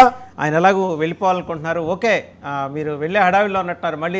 మళ్ళీ కలుద్దాం. అక్కడ వైసీపీ అభ్యర్థి అండి, ఇంపోర్టెడ్ ఎవరన్నా? కళ్యాణదుర్గం వైసీపీ అనుకుంటానండి. వైసీపీ మీలాగా మీరు ఎవరిని ఎక్కడ అమ్మలేదు బా, మీలాగా అమ్ముకోలేదు. మా పార్టీ కరెక్ట్ గా టికెట్లు మా కరెక్ట్ పార్టీలో పనిచేసిన వాళ్ళకి ఎవరు అమ్ముకున్నారు చెప్పండి. బ్యాంకులు దోపిడీలు చేసిన వాళ్ళకి టికెట్ ఎవరు అమ్ముకున్నారు? ప్రసంగం కాదు, ప్రశ్నకు సమాధానం చెప్పండి. ఎవరు అనుకున్నారు చెప్పండి. లైవ్ లో మనం తేల్చేద్దాం వ్యవహారాన్ని. ప్రసంగం నేను చెప్పగలనండి బాబు. నేను 2 సార్లు పోటీ చేశాను. గంటల ప్రసంగాలు చెప్పండి, నేను చెప్తా మొత్తం మా మేనిఫెస్టో అంతా. మోహన్ రెడ్డి గారు ఎవరు అమ్ముకున్నారు? సరే, మీరు ప్రశ్న చెప్పకపోతే మీరు ఓడిపోయినట్టే. మీ దగ్గర మోహన్ రెడ్డి గారు మిగిలిన వారు కూడా మాట్లాడాలి. ఓకే మోహన్ రెడ్డి గారు ఎవరు అమ్ముకున్నారు? పేరు చెప్పండి. పేర్లు చెప్పమంటున్నారు మోహన్ రెడ్డి గారు. పేరు చెప్పండి సార్. పేరు చెప్పండి. ఎవరు అమ్ముకున్నారు? ఏం మాట్లాడే జనం వింటారు అనుకుంటే జనం సమయం వచ్చినప్పుడు మీకు తీర్పు ఇస్తారు. కాబట్టి మీరు ఈ విధమైనటువంటి భాషలతో జనం మోహన్ రెడ్డి గారు మీరన్నదానికే వింటాం, మీరు చెప్పేది వింటాం. ఎవరు అమ్ముకున్నారు? ప్రవర్తన మారడం లేదు. అరే అడిగింది చెప్పన్నాను, ప్రసంగం మీకు మీ పాంప్లెట్ చదువుకు కాబట్టి జనం మిమ్మల్ని దూరం అడుగుతూ సూటిగా జవాబు చెప్పరాదు. సూటిగా అడుగుతున్నాను, ఎవరు అమ్ముకున్నారు? మోహన్ రెడ్డి గారు ఒక్క పేరు చెప్పండి. ఏదే ఇప్పుడే మీరు అన్నారు టికెట్లు అమ్ముకున్నావా ఏదో అమ్ముకున్నావని. ఎవరు అమ్ముకున్నారు మా పార్టీలో పేరు చెప్పండి. ఎవరు మీ పార్టీలో ఎవరు? సుజనా చౌదరి ఎప్పుడు వచ్చినారు? ఎన్నేళ్ళ మీ పార్టీలో ఉన్నబట్టి సీఎం రమేష్ ఉండొచ్చు ఎన్నేళ్ళు. ఏమండి వాసుదేవ్ గారు, వారి ప్రశ్నకి దీనికి ఏమైనా సమాధానం ఉందా? అండ్ వాళ్ళ 5 ఏళ్ళైందండి పార్టీలో టికెట్లు అమ్ముకున్నారు అనేది ఆయన చేసిన అభియోగం. వాళ్ళ ఎవరు అమ్మారు, ఎంత కమ్మారు స్పాట్ లో చెప్పానండి, రికార్డ్ అవుతుంది కదా ఇప్పుడు. ఏమండి మిమ్మల్ని ఆయన ట్రాప్ లో పడేస్తున్నారు రామ్ కుమార్ గారు. అలా కాషాయం బుక్ లో రాస్తున్నారు ఒక పక్క, మీరు మాట్లాడేవని అవన్నీ వెళ్తాయి. రేపొద్దున రాస్తానే ఉంటాను ఆయన ఏం మాట్లాడినా. నేను కూడా మంచి రేపొద్దున మళ్ళీ మీ జర్నీ చేసే ఎలక్షన్ కరెక్ట్ అయితే నేను మా పార్టీకి చెప్తాను. మోహన్ రెడ్డి గారు ఇలా అన్నారు, 8 కోట్లు వచ్చినాయి అంటున్నారు. ఎవరు అని నేను తీస్తాను లెక్కలో, చెప్పానండి ఆయన్ని. సో మోహన్ రెడ్డి గారు మీరు చెప్తారా, వేరే వాళ్ళ దగ్గరికి వెళ్ళమంటారా? ఇప్పుడు చెప్పలేరు సార్, పేరు రేటు చెప్పేమనండి. ఇప్పుడు పేరు రేటు చెప్పమంటున్నారు. వాళ్ళు ఎవరెవరికి ఎందుకెందుకు టికెట్లు ఇచ్చినారో ఆయన చెప్పమనండి. ముందు ఆ టికెట్లు ఎందుకు ఇచ్చినారో, ఇప్పుడు ఎందుకు 10 మంది టికెట్లు కూడా ఇతర పార్టీల నుండి వచ్చినటువంటి వ్యక్తులకు ఎందుకు ఇచ్చినారో చెప్పమనండి. ఆ టికెట్లు వాళ్ళు బాగా డబ్బులు ఉన్న వాళ్ళకి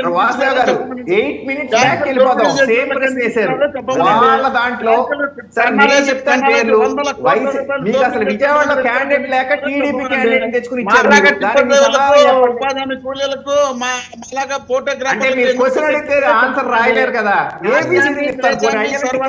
చేస్తున్నది BJP party. BJP party Mohan Reddy గారు మిగిలిన వారు కూడా మాట్లాడాలి. ఓకే మోహన్ రెడ్డి గారు మిగిలిన వారు కూడా మాట్లాడాలి. మీరు ఆ కళ్యాణ్ దుర్గం క్యాండిడేట్ నామినేషన్ కార్యక్రమానికి వెళ్ళండి. All the best. బాల్కోటే గారి దగ్గరకు వస్తున్నాను ఒకసారి. బాల్కోటే గారు రైట్. బాల్కోటే గారు.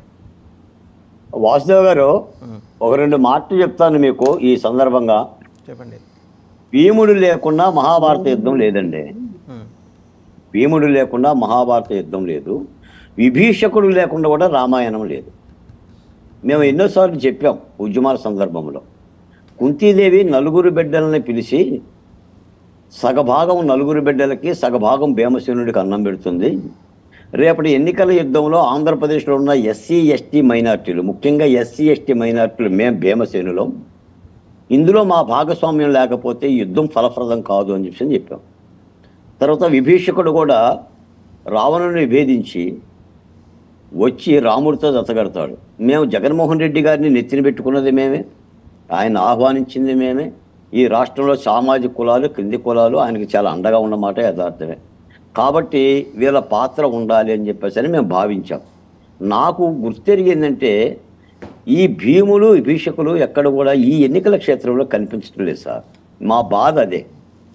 అంటే ఈ ప్రజలు ఇదంతా కూడా లేకుండా మనం ఎలా యుద్ధం చేస్తామనేది. ఆఖరికి ఏంటంటే ఉండిలో రఘురామకృష్ణరాజు గారి సీటు కూడా ఎన్ని ఇబ్బందులు పడ్డాడు, ఎన్ని ఎత్తుపల్లాలు, ఆఖరికి శాసనసభ్యత్వానికి అంగీకరించక తప్పని పరిస్థితి. అంటే రఘురామకృష్ణరాజుకి అటువంటి పరిస్థితి వస్తే ఇక ఈ ఉద్యమాల్లో పాల్గొన్న వాళ్ళకి బాలకోటయో మరొకరు మా పరిస్థితి ఎంత. మీకు ఒక బాలకోట అని కూడా కాదు సార్, నాకు తెలుసు. ఆంధ్ర రాష్ట్రంలో నేను 30 జిల్లాలు తిరిగాను, 13 ఉమ్మడి జిల్లాలు తిరిగాను. జిల్లాల వారీగా, నియోజకవర్గాల వారీగా ఎంతోమంది ఎస్సీ ఎస్టీ బీసీ మైనార్టీ కులాల వాళ్ళు, నాయకులు ఈ ప్రభుత్వం మీద చాలా కసిగా కొట్లాడారండి. చాలా కసిగా కొట్లాడారు. వాళ్ళకి ఎక్కడ కూడా గుర్తింపు లేదండి. రాజకీయ పార్టీలలో రాజకీయం చేస్తున్నారు తప్ప వీళ్ళని కనీసం సీట్లు ఇవ్వమని కూడా అడగట్లా మేము. ఈ అడిగే వాళ్ళందరూ కూడా ఎమ్మెల్యే సీట్లు ఇవ్వాలని అడగట్లా. కనీసం వాళ్ళకి ఈ క్షేత్రంలో, ఈ ఎన్నికల యుద్ధంలో భాగస్వామ్యం కానీ, పలకరింపు కానీ దగ్గర తీసుకోవడం కూడా కనిపించని పరిస్థితి ఉంది. నాకు చాలామంది కొన్ని 100 ఫోన్లు చేస్తూ ఉంటాయి. అయినా సరే ఏంటంటే ఎన్నికలంటే ఇలానే ఉంటాయేమో, మనం చేయగలిగింది ఏముంది. ఇందాక మీరు ఒక మాట అన్నారు, ఏదైనా ఈ కూటమికి ప్రధాన సారథ్యం చంద్రబాబు నాయుడు గారు, తెలుగుదేశం పార్టీ. ఇలాంటి ఏదైనా చూడాలంటే ఆ పార్టీనే చూడాలి, అంతే తప్ప భారతీయ జనతా పార్టీ, జనసేన పార్టీల కంటే కూటమికి సారథ్యం వస్తుంది చంద్రబాబు నాయుడు గారు. రేపు కాబోయే ముఖ్యమంత్రి చంద్రబాబు నాయుడు గారు. ఈ రాష్ట్రంలో ప్రధానమైన యుద్ధం చేస్తుంది చంద్రబాబు నాయుడు గారు. జగన్మోహన్ రెడ్డి వర్సెస్ చంద్రబాబు నాయుడు గారే ఈ రాష్ట్రం ఉంది. కాబట్టి ఆయన పరిశీలించుకోవాలి, ఆయనే చూడాలి. లేదా ఈ కలుపుకోవాల్సిన శక్తులన్నిటి కూడా వీటిని కూడా ఈ యొక్క ఎన్నికల క్షేత్రంలో కొంత వాళ్ళకి భాగస్వామ్యం కల్పించి ఎన్నికల్లో వినియోగించుకోవాలి. ఎందుకంటే నలుగురు కలవాలి సార్. చెప్తారు కదా, ఇది ధర్మయుద్ధం ధర్మయుద్ధం ధర్మయుద్ధం. రాముడు రావణుని వధించలేక కాదు కదా, ఆయన దగ్గర రామబాణం లేక కాదు కదా. సుగ్రీవుని కలుపుకోవటానికి కానీ, జాంబవంతుని కలుపుకోవటానికి కానీ, హనుమంతుని కలుపుకోవటానికి కానీ, వానర సైన్యాన్ని కలుపుకోవటానికి ఎందుకు కలుపుకోవాలంటే ఇది ధర్మయుద్ధం. వీళ్ళు కూడా ఏంటంటే జగన్మోహన్ రెడ్డి గారి మీద పరిపాలన చేస్తున్నాం, ప్రజల పక్షాన్ని చేస్తున్నాం ఉన్నప్పుడు, ప్రజల పక్షాన్ని ధర్మయుద్ధం చేస్తున్నప్పుడు ఆ ధర్మయుద్ధంలో సుగ్రీవుడు ఎక్కడ, జాంబవంతుడు ఎక్కడ, హనుమంతుడు ఎక్కడ, వానర జాతి ఏది, విభీషకుడు ఏడి అనే ప్రశ్నలు మాలాంటి వాళ్ళం అడుగుతాం. వాళ్ళకి ఇష్టం ఉండా ఇష్టం లేకపోయినా. నాకు ఒక మాట అంటుంటారు చాలామంది తెలుగుదేశం వాళ్ళు, కొంతమంది, బాలకోటయ్య గారు రేపు పొద్దున అటు ఇటుగా తారుమారైపోయి మళ్ళీ వైసీపీని అధికారంలోకి వస్తే మీరే బాధలు పడతారు, మీరే భరాయిస్తారు, మాకేమవుతుంది అని అంటున్నారు. అంటే చూడండి, అంటే గెలిస్తేనే ముఖ్యమంత్రి పదవి, ఓడితేనే మాకేమవుతుందని చెప్పేసి అంటే చూడండి ఎంత బలుపు అంటే, వాళ్ళు ఒడ్డుగట్టునున్నారు, ఎంత బలుపు అంటే, మీరింకా మోకాల్లో నీళ్ళల్లో ఉన్నారు, వాళ్ళు ఒడ్డుగట్టునున్నారని చెప్పడం సార్. అది మీరు అర్థం చేసుకోలేకపోతున్నారు. అందుకని ఆ తలబిరుస్తానం ఎన్నికల్లో రాణించదండి. కేసీఆర్ గారు ఆ తలబిరుస్తానంతో వెళ్ళే బొక్కబోర్ల పడ్డాడు. రాజకీయాలు ఎన్ని కావాలి వాసుదేవ్ గారు? సున్నిత అంశమైన 2-3 అంశాలు చాలు. మీరు చూసినగా 2004లో రాజశేఖర రెడ్డి గారి పొత్తులతో వెళ్ళి గెలిచాడు. 2009లో పొత్తులతో వెళ్ళిన చంద్రబాబు నాయుడు గారు ఓడిపోయారు. మళ్ళీ 2014లో పొత్తులతో వెళ్ళారు. అంటే ప్రతి పొత్తు వికటిస్తుంది, ప్రతి పొత్తు సక్సెస్ అవుతుందని ఎలా చెప్తాం? 4,8,00,000 మంది ప్రజలు ఇచ్చే తీర్పు. నేను అనేది ఏంటంటే, ఒక ప్రజా సమూహంలో యుద్ధం జరగాలి తప్ప అధికార పార్టీ మీద ఏదో 2 సామాజిక వర్గాలు లేదా 2 ముఖ్యమైన నాయకులు మనం భుజాలు సమరించుకొని మనం ఆహా ఓహోం బై అని చెప్పేసి అంటే ప్రజలు ఆశీర్వదించాలి అనేది నా భావన. పైపెచ్చిందంటే ఈ పార్టీ తెలియనిది ఏముందండి? ప్రజలకు తెలియని తెలుగుదేశం పార్టీనా, ప్రజలకు తెలియని జనసేన పార్టీనా, ప్రజలకు తెలియని భారతీయ జనతా పార్టీనా? ఈ 3 పార్టీలు ఆంధ్రప్రదేశ్లో ఏ పాత్రలు ఉన్నాయో మాకు తెలియదా? మాకు అసలు తెలియదా? మా రాష్ట్రంలో ఏ పాత్ర వహిస్తుందో ప్రజలందరికీ తెలుసు. కాబట్టి అంటే ఆ ప్రజల పక్షాన ఉన్న వాళ్ళని కూడా కల్పిస్తే బాగుంటుంది అనేది. ఇప్పుడు మొన్నటిదాకా ఎర్రజెండాలు కనిపించినాయి ఉద్యమాల్లో, ఇప్పుడు ఎర్రజెండాలు ఎక్కడా కనిపించటంలా, దూరం అయిపోయారు. ఆల్రెడీ అమరావతి మహిళలు 28,000 మంది, ఆకుపచ్చ మహిళలు 28,841 మంది మహిళలు అమరావతి ఉద్యమంలో మీకు ఎక్కడ కనిపిస్తున్నారా సార్? వాసుదేవ్ గారు కనిపిస్తే నాకు చెప్పండి. ఇదిగో ఈ అమరావతి మహిళ పలానా వేదిక మీద మాట్లాడుతుందని చెప్పి మీకు కనిపిస్తే నాకు చెప్పండి సార్. 6,000 మంది దాడులు జరిగిన, ఇన్ని మారణ హోమాలు జరిగిన మా దళిత ప్రతినిధులు, నేను రాజకీయ ప్రతినిధులు అంటున్నా, ప్రజల తరపున పోరాడిన దళిత ప్రతినిధులు మీకు ఎక్కడ వేదిక మీద కనిపిస్తే చెప్పండి సార్. బాలకోటయ్య గారు మీ దగ్గర ఇంకో విషయం ప్రశ్న. భీముడు లేకుండా మహాభారతం, విభీషణుడు లేకుండా రామాయణం లేదన్నారు. మీరు ఆ పురాణాలు, ఇతిహాసాలన్నీ అవపోసన బట్టి చదివేశారు. అలాగే భగవద్గీతలో కర్మ సిద్ధాంతం కూడా ఎవరి పని వాళ్ళు చేసేయండి, ఫలితం దేవుడు కదా. అంటే ఫలితం దేవుడు అంటే ఇక్కడ చంద్రబాబు వదిలేయండి అని అర్థం. మీరు వదిలేయండి, ఆయనకి, ఆయన చూసుకుంటారు కదా. అది ఎట్లా మిస్ అయ్యారు మీరు? అలా వాసుదేవన్ గారు ఇప్పుడు బాలకొండయ్య గారు వాళ్ళ ఏమంటారు ఆవేదన అనేది అర్థం చేసుకుంటున్నాము. బాలకొండయ్య గారు 3 పార్టీలు కూడా ఒక మెట్టు దిగొచ్చి మా యొక్క సిద్ధాంతాలను కూడా పక్కకు పెట్టి, ఎందుకంటే ప్రభుత్వ వ్యతిరేక ఓటు చీలొద్దని చెప్పేసి అనేకమైనటువంటి పార్టీలలో కూడా అనేకమైన అసంతృప్తులు లేచినప్పటికీ కూడా అన్నీ సర్దుమరుకుంటూ తర్వాత ఇప్పుడు ఈ నామినేషన్ పర్వం అయిన తర్వాత మీలాంటి ఉద్యమకారులు, ఉద్యమ సంఘాలు అన్నింటినీ కూడా కలుపుకొని ముందుకెళ్ళడం జరుగుతుంది. మీరు ఆవేదన చెందాల్సిన అవసరం లేదు. ఎందుకంటే ఈరోజు ప్రజాస్వామ్యాన్ని కాపాడడం కోసము ఇలాంటి పార్టీలు, ఈ యొక్క కూటమి విజయం అనివార్యమైపోయింది. అది మీరు కూడా ఒక సీనియర్ నాయకులు, ఒక ఉద్యమకారులు మీరు కూడా చూస్తున్నారు. ఇంకోటి, ఈ 3 పార్టీలు కూడా ఎప్పుడు ఉద్యమకారులను విస్మరించలేదు. ఈ యొక్క అమరావతి ఉద్యమకారులందరినీ కూడా ప్రతి వేదిక పైన కూడా మిమ్మల్ని ఎప్పుడూ కాదనలేదు. మీరు చేసిన ఉద్యమం ప్రశంసనీయం. మీరు చేసిన ఉద్యమానికి ఖచ్చితంగా మీ 3 పార్టీలు కలయిక విలువ ఇస్తుంది. దాన్ని అర్థం చేసుకోండి. తొందరపాటుతో మేము ఇంకా కలియలేదంటే ఇప్పుడు మేము మా యొక్క పార్టీలో కుమ్మలాటలు, ఈ యొక్క సీట్ల సర్దుబాటులు, ఇంట్లో కొద్దిగా బిజీ ఉన్నాడు. ఆ తర్వాత ఖచ్చితంగా మా పార్టీ నాయకులందరూ కూడా మీలాంటి ఉద్యమకారులని, ఉద్యమ సంఘాలని, దళిత సంఘాలని, అన్ని వర్గాలని కలుపుకొని విజయం చేకూరుస్తుందని చెప్పి మేము బలంగా నమ్ముతున్న వాళ్ళం. దీన్ని మీరు ఆగాలి. తామ్రపత్రాలు రెడీ చేస్తున్నాం, ఆగస్టు 15 జనవరి 20 ఇస్తామని టీడీపీ చెబుతోంది. మీరు రెడీ ఉండండి తీసుకోవడానికి. వాసుదేవ్ గారు, నేను మిమ్మల్ని ఒక్క మాట అడుగుతున్నా. ప్రభుత్వ వ్యతిరేక ఓటు ఎక్కడి నుంచి వస్తుంది? ప్రభుత్వ వ్యతిరేక ఓటు సృష్టికర్తలు ఎవరు? వాసుదేవ్ గారు మీరు చెప్పండి. ఇంతలా ఉద్యమాలు నడిపిన మీరు. నేను మాట చెప్తున్నాను చూడండి సార్, రాజకీయ పార్టీలు ప్రభుత్వ వ్యతిరేక ఓటును పుట్టించలేవు. ఏ ప్రభుత్వం అయితే దమన నీతితో, నిరంకుశత్వంతో, అప్రజాస్వామిక విలువలతో పరిపాలన చేస్తే ఆ పరిపాలనకు వ్యతిరేకంగా ఆయా సామాజిక వర్గాలు చేసిన పోరాటం ద్వారా వచ్చే ఓటే ప్రభుత్వ వ్యతిరేక ఓటు. అదే చెప్తున్న మాలకొండ గారు, మీరు చేసిన ఉద్యమాల వల్ల ప్రభుత్వ వ్యతిరేక ఓటు అక్కడ వస్తుంది, అక్కడ పుట్టుతుంది. పుట్టినప్పటికి కూడా ఆ ప్రభుత్వ వ్యతిరేక ఓటు చీలొద్దని చెప్పేసి కదా మేము 3 పార్టీల కలయిక అయి 3 పార్టీలు ఏకమై బయట ముందుకెళ్తున్నాం కదా.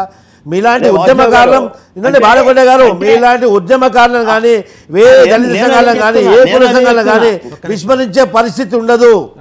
వాసుదేవ్ గారు, అట్లాంటి ప్రభుత్వ వ్యతిరేక ఓటును ప్రతిపక్ష పార్టీని దగ్గర చేసుకోగలిగితేనే విజయం వస్తుందని చెప్తున్నా. ప్రభుత్వ వ్యతిరేక ఓటును దగ్గర చేసుకుంటున్న ప్రతిపక్ష పార్టీలు ప్రభుత్వ వ్యతిరేక ఓటు సృష్టికర్తలైన ఉద్యమకారులను దగ్గర చేసుకోకూడదా? చేసుకోకపోతే విజయం వస్తుందా? ఇది నా ప్రశ్న. రామ్ కుమార్ గారు మీరేమంటారు? కాదండి, బాలకోటయ్య గారి దగ్గరికి వచ్చేటప్పటికి ఇందాక చెప్పాను కానీ, ఉద్యమకారులకు ఎవరికైనా సరే ఖచ్చితంగా వాళ్ళ వల్లే అమరావతి ఉద్యమం నిలబడింది. అక్కడ ఉన్న మహిళలు చేస్తున్నారు. ఇందాకే నేను చెప్పాను నా ఫస్ట్ కామెంట్స్లో. సరే, వాళ్ళ ఆవేదన ఏవైతే ఉందో మీరు చెప్పిన, అదే వారు చెప్పినా మీరు చెప్పినా ఎవరు చెప్పినా మేజర్ షేర్ ఉన్న భీముడు మీరని టీడీపీ చెప్పేశారు కదా వారే. సో ప్రశ్నకి ఆన్సర్ అక్కడి నుంచే రావాలండి. మా దాంట్లో ఉన్న తక్కువ దాంట్లోనే స్ట్రైక్ రేట్ కోసం అటు ఇటు చేస్తేనే మాకు చూశారు కదండి, అన్ని వైపుల నుంచి మీ దాంట్లో ఎవరు ఉన్నారు, వాళ్ళ తీసుకొచ్చారు వీళ్ళ తీసుకొచ్చారు వైసీపీ వాళ్ళు ప్రశ్న వేస్తున్నారు. మేము గెలవాలి, గెలవడం కోసం అసలు త్యాగాలు ఎక్కువ నెంబర్ ఉన్న వాళ్ళకన్నా మాలాంటి వాళ్ళకి ఎక్కువ త్యాగ బర్డెన్ పడిందండి. ఎందుకంటే ఉన్న తక్కువ సీట్లలోనే కూడా అకామిడేషన్ చేయడం కోసం, పార్టీ కోసం ఎక్కువ సంవత్సరాలు పనిచేసిన, లేకపోతే పార్టీ సిద్ధాంతాల కోసం కట్టుబడి ఉన్న వాళ్ళే ఎక్కువ త్యాగాలు చేయాల్సిన పరిస్థితి వచ్చిందండి వీళ్ళ పర్సంటేజ్.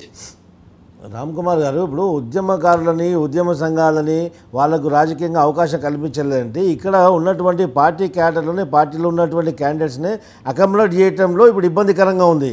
ఇప్పుడు బాలకొండ గారు అంటున్నది రాజకీయంగా ఒక టికెట్ లేయడం కాదండి, మిమ్మల్ని ఖచ్చితంగా సముచిత స్థానం మీకు కల్పిస్తాము. ఎందుకంటే ఖచ్చితంగా ఆ 3 పార్టీలు కూడా అదే ఉద్దేశంతో ఉన్నాయి. ఏ రోజు కూడా ఉద్యమకారులని, ఉద్యమ సంఘాలను కానీ, కుల సంఘాలని, దళిత సంఘాలని ఎప్పుడు కానీ విస్మరించలేదు. అనేక వేదికల పైన మిమ్మల్ని పొగుడుతూనే వచ్చాం. ఏ రోజు కానీ మీరు చేయట్లేదని చెప్పలేదు. ఈరోజు వైసీపీ మీద మీరు కూడా వైసీపీ తోటి మేము ఏ విధంగా పోరాడుతున్నాము కాదండి, ప్లేసెస్ గురించి మాట్లాడుతున్నారు కాదండి. ప్లేసెస్ అయినా కానీ వాళ్ళు ఏమంటారంటే మమ్మల్ని పలకరించట్లేదు, మమ్మల్ని పట్టించుకోవట్లేదు, మేము లేకుండా పోరాటం చేస్తున్నామని మాట్లాడుతున్నారు బాలకొండ గారు. బాలకొండ గారికి అదే చెప్తున్నాను, ఎప్పుడు కానీ తెలుగుదేశం పార్టీ కానివ్వండి, కూటమి కానివ్వండి, ఈ యొక్క ఉద్యమకారులను ఎప్పుడు విస్మరించడం అనేది జరగదు. మీతోటే కలిసి మిమ్మల్ని ఎంబడి తీసుకొని మీతో జత కలిసి ఈ పోరాటానికి ముందుకెళ్తామని చెప్తున్నాను. రైట్. ఒక మాట లక్ష్మణరావు గారు, రేగిల్ లక్ష్మణరావు గారు, సరే మీ నామినేషన్కి ఏర్పాట్లు చేసుకున్నారా చీపురుపల్లిలో? ఖచ్చితంగా లక్ష్మణ్ గారిని ఇప్పుడు ఇలా అనడం అనేది. ఇప్పుడు లక్ష్మణ్ గారు నామినేషన్ చేస్తున్నారా మీరు? రేపు రెబల్ గా వేస్తున్నారండి. వేస్తున్నానండి, నామినేషన్ వేస్తున్నా, రేపు కానీ ఎల్లుండి కానీ వేస్తున్నాను, అన్ని రెడీ. Congratulations, go head. ప్రజాస్వామ్యంలో అది ఒక ధీరోదాత్తమైన గుణం. ఇండిపెండెంట్ ఏంటంటే అలాలు తలలు దించవు, సముద్రం ఒకటి మోకాల దగ్గర మొరగదు. Go head. నిజమే. ఇప్పుడు నన్ను ఏంటంటే ఖచ్చితంగా మేమైతే ఆత్మగౌరవంతో రాజకీయాలు చేయడానికి వచ్చాం. నేనైతే ఎక్కువ ఆత్మగౌరవంతో బతికే వ్యక్తిని. మీకు తెలుసు, రాజకీయాల్లో హత్యలు ఉండవు, ఆత్మహత్యలు అంటే నేనేమో అనుకున్నా. ఖచ్చితంగా మేము ఒక గౌరవం కోరుకునే వ్యక్తులు అండి. వాసుదేవ్ గారు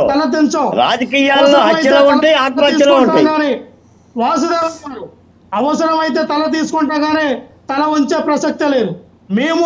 మాకు సమానమైన గౌరవం దొక్కుతుందని మేము ఖచ్చితంగా కూటమికి ఆహ్వానించాం. కూటమిలో ఒక భాగంగా ఉన్నాం.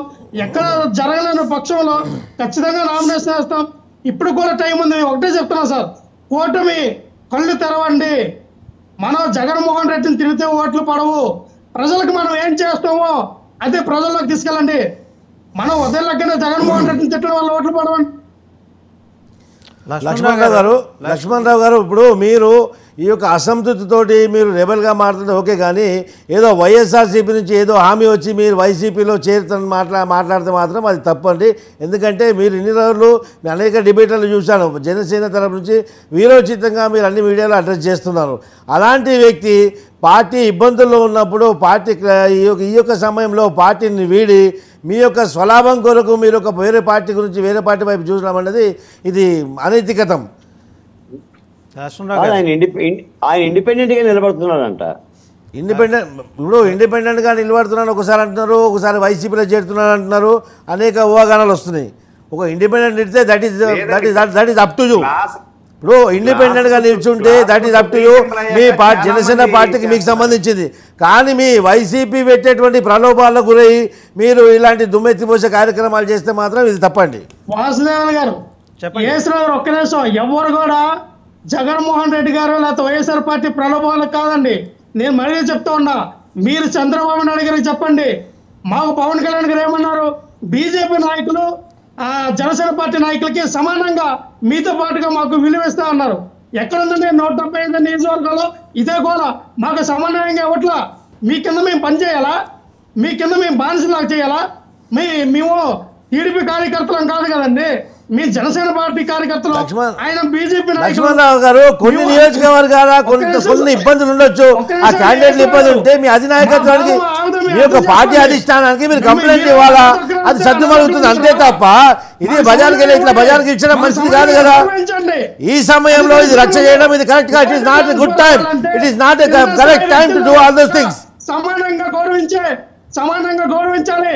సమన్వయ కమిటీలు ఎందుకేసారు? గౌరవించడం మా యొక్క కర్తవ్యం కూడా లక్ష్మణరావు గారు. లక్ష్మణరావు గారు మా యొక్క కర్తవ్యం కూడా, 3 పార్టీల యొక్క కర్తవ్యం కూడా వినండి. ఒకవేళ మీకేదైనా అవమానం జరిగి ఉంటే మీ యొక్క నాయకునికి వెళ్ళి మీ యొక్క అధిష్టానానికి వెళ్ళి మీరు కంప్లైంట్ ఇవ్వాలా, అది సర్దుమరుగుతుంది అంతే తప్ప ఇలా బజార్కి ఇచ్చడం కరెక్ట్ కాదు. ఇది ఇలా బజార్కి ఇచ్చడం కరెక్ట్ కాదు. సమన్వయ గౌరవం భావించారు, మేము కూడా భావించాం. ఒకటే సార్ వాసుదేవన్ గారు, వీళ్ళు ఏదేమైనా సరే కూటమి ఏం చేస్తుంది, అధికారంలోకి వస్తే ప్రజల్లోకి వెళ్తే మాత్రం ఓట్లు పడతాయి. కానీ ఉదయం దగ్గర నుంచి రాత్రి వరకు కూడా జగన్మోహన్ రెడ్డి గారిని తిరిగితే ఓట్లు పడవు.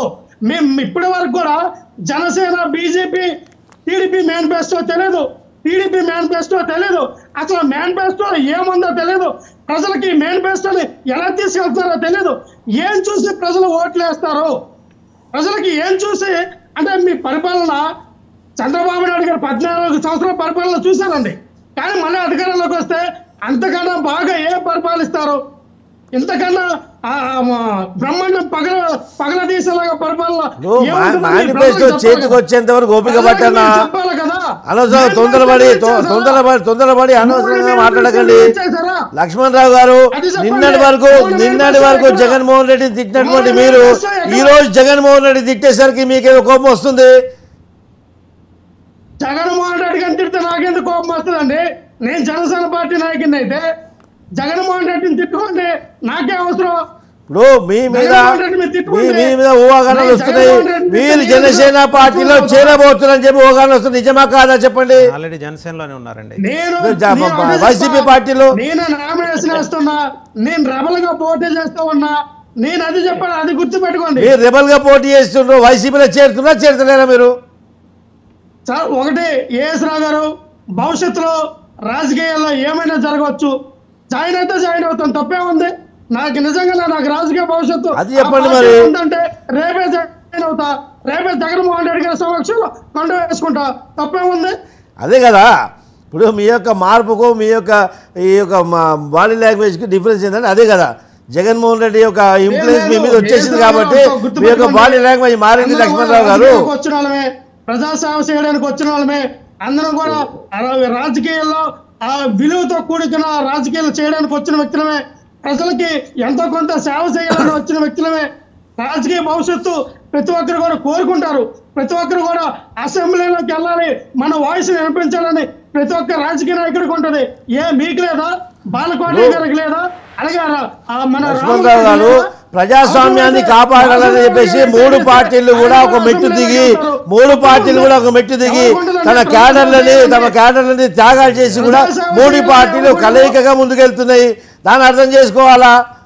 చిన్న విషయాన్ని పెద్ద చేసి మిస్అండర్స్టాండింగ్ ఇచ్చేయద్దు. మీరు టికెట్లు ఒక్క నిమిషం అసంతృప్తులు ఉన్నాయి, చిపురుపిల్లిలో ఉన్నాయి, శ్రీకాకుళంలో ఉన్నాయి, ఆ ప్రతి నియోజకవర్గం కూడా అసంతృప్తులు ఉన్నాయి. లక్ష్మణరావు గారు మీరు ఎంతవరకు భరోసా ఇచ్చారు?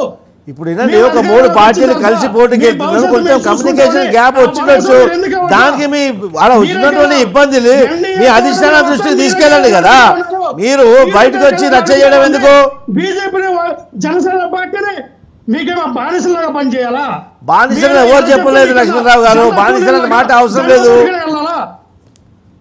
ఇప్పుడు మూడు పార్టీలు కూడా సమన్వయం తెలుస్తున్నారు. మూడు పార్టీలు కూడా స్నేహపూర్వకంగా ముందుకెళ్తున్నారు.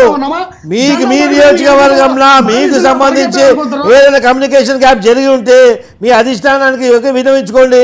అది దూరం చేయడం జరుగుతుంది. అది ఫిలప్ అవుతుంది కదా. మీరు ఎందుకు అనవసరంగా మీరు ఇబ్బంది పడుతున్నారు? స్థానాల్లో మీకు టికెట్లు ఇచ్చినప్పుడు మా జనసేన పార్టీ నాయకులకి బీజేపీ నాయకులకి మీరు ఇస్తున్నటువంటి గౌరవం ఏంటి మా తెలియదా? కార్యకర్తలు ఫోన్ చేసి నాయకులు ఫోన్ చేసి ఏడుస్తూ ఉన్నారు. రోజు నా ఫోన్కి వేల కొద్ది ఫోన్లు వస్తూ ఉన్నాయి. దాన్ని మీరు ఒకసారి చంద్రబాబు నాయుడు గారు చెప్పండి. ఎలాగైతే కూటమి కష్టం, కూటమికి ఓట్లు ట్రాన్స్ఫర్ అవ్వవు, మీరు అనుకునే సీట్లు రావు. మళ్ళీ జగన్మోహన్ రెడ్డి గారు ఖచ్చితంగా 110 నుంచి 120 సీట్లతో అధికారంలోకి రాబోతున్నారని ప్రజలు అంటూ ఉన్నారు, నేను కాదు. అయితే లక్ష్మణరావు గారు, మీరు కూడా 110, 120 జగన్మోహన్ రెడ్డి గారికి వస్తాయని కన్ఫర్మ్ చేస్తున్నారా లక్ష్మణరావు గారు? ఎస్, ఖచ్చితంగా అండి. పరోక్ష తీర్థం పుచ్చుకున్నారు అనమాట మీరు. రైట్. వైసీపీ పరోక్ష తీర్థం పుచ్చుకున్నట్టే మీరు. కూటమి మొన్నటి వరకు ఒకటే సార్, కూటమికి అధికారం వచ్చే అవకాశాలు ఉన్నాయి. కూటమి సడగొట్టుకుంటుంది. కూటమి ఏ రకంగా వెళ్ళాలో అర్థం కావట్లేదు. కూటమి ప్రజల్లోకి ఏ విధంగా తీసుకెళ్లాలో అర్థం కావట్లేదు. మన విజయ అవకాశాలు మనమే తగ్గించుకుంటున్నాం. మనకి లక్ష్మణరావు గారు అంత ఆవేదన చెందకండి. మీ మనసులో ఏముంది బయటకు వచ్చింది. అనవసరంగా ఆవేదన చెందకండి. మిస్గైడ్ చేయకండి, ప్రజల్ని మిస్గైడ్ చేయకండి. అనవసరంగా మిస్గైడ్ చేయకండి. మీ మనసులో ఏముంది బయటకు వచ్చింది. అనవసరంగా మిస్గైడ్ చేయకండి. మీరు పరోక్షంగా వైసీపీ తీర్థం పుచ్చుకున్నారు, అర్థమైంది. అనవసరంగా వైసీపీ నాయకులాగా మాట్లాడకండి ప్లీజ్. అన్నిసార్లు మేము కాదు కదా, టీడీపీ నాయకులు తగ్గాలి. మీ అభ్యర్థులకు చెప్పండి, టీడీపీ నాయకులు మీరు తగ్గండి అని చెప్పండి. ఒక పెద్ద పాత్ర ముందు నడిపించండి. ఓటు ట్రాన్స్ఫర్ అయ్యే బాధ్యత జనసేన తీసుకుంటది. ఈ రోజున బీజేపీని జనసేన ఎందుకు కలుపుకున్నారు? లక్ష్మణరావు గారు, రాబోయే వైసీపీ నాయకులు గారు వినండి. కొంత కమ్యూనికేషన్ గ్యాప్ మీ దగ్గర ఉండొచ్చు. ఆ కమ్యూనికేషన్ గ్యాప్ ఉంటే మీ అధినాయకత్వం చెప్పాలా, మీ యొక్క నాయకులు చెప్పాలా, అది సర్దుమడుతుంది. అంతేగాని ఇలా రచ్చ చేయకూడదు. It is not so good, it is not correct. Lakshmanarao గారు ఒక నిమిషం ఆగండి. రామ్ కుమార్ గారు, మీరు జరుగుతున్న డెవలప్మెంట్స్ అన్ని చూసారు. ఆయన phase 1 నుంచి phase 4 దాకా మొత్తం చెప్పుకుంటూ వచ్చారు. వాళ్ళ వారాహి లాగానే మొదలు ఆయన అసంతృప్తి చెప్పారు, తర్వాత ఆయన రెబల్ అన్నారు, తర్వాత వైసీపీకి దగ్గర అవుతారా అంటే అవ్వచ్చేమో అన్నారు. 120 అని కన్ఫర్మ్ చేశారు. మీరు మీ సాఫ్రాన్ బుక్లు అన్ని రాసేయండి, ఎందుకంటే రేపు పొద్దున మీరు కూడా చెప్పుకోవాలి కదా ఇష్టానికి. లోకేష్ గారి దగ్గర మీ దగ్గర ఫస్ట్ కామెంట్స్ లో చెప్పాను, మాకు ఏదైనా పార్టీ మాట ఫైనల్ దాని ప్రకారం వెళ్తాం. ఏమన్నా ఉన్నా ఆ భారం అంతా మనసులో ఉంచుకుంటాం తప్పితే బయటికి ఉంచాం, బయటికి రానివ్వం. పార్టీ లైన్ ప్రకారమే వెళ్ళే మనుషులే. ఇప్పుడు ఆయన ఇప్పుడు లక్ష్మణ్ గారికి ఆయనకున్న అసంతృప్తిని కానీ పార్టీ ఇన్నాళ్ళు పనిచేసిన తర్వాత వారికి రాకపోతే ఆయన బాధ ఖచ్చితంగా అర్థం చేసుకోగలను, అందులో ఏమాత్రం డౌట్ లేదండి. అయితే ఈవేళ జనసేన నాయకులకి దొరికిన ఇంకొక 2009లో పిఆర్పి డైరెక్ట్ ఇప్పుడు జనసేన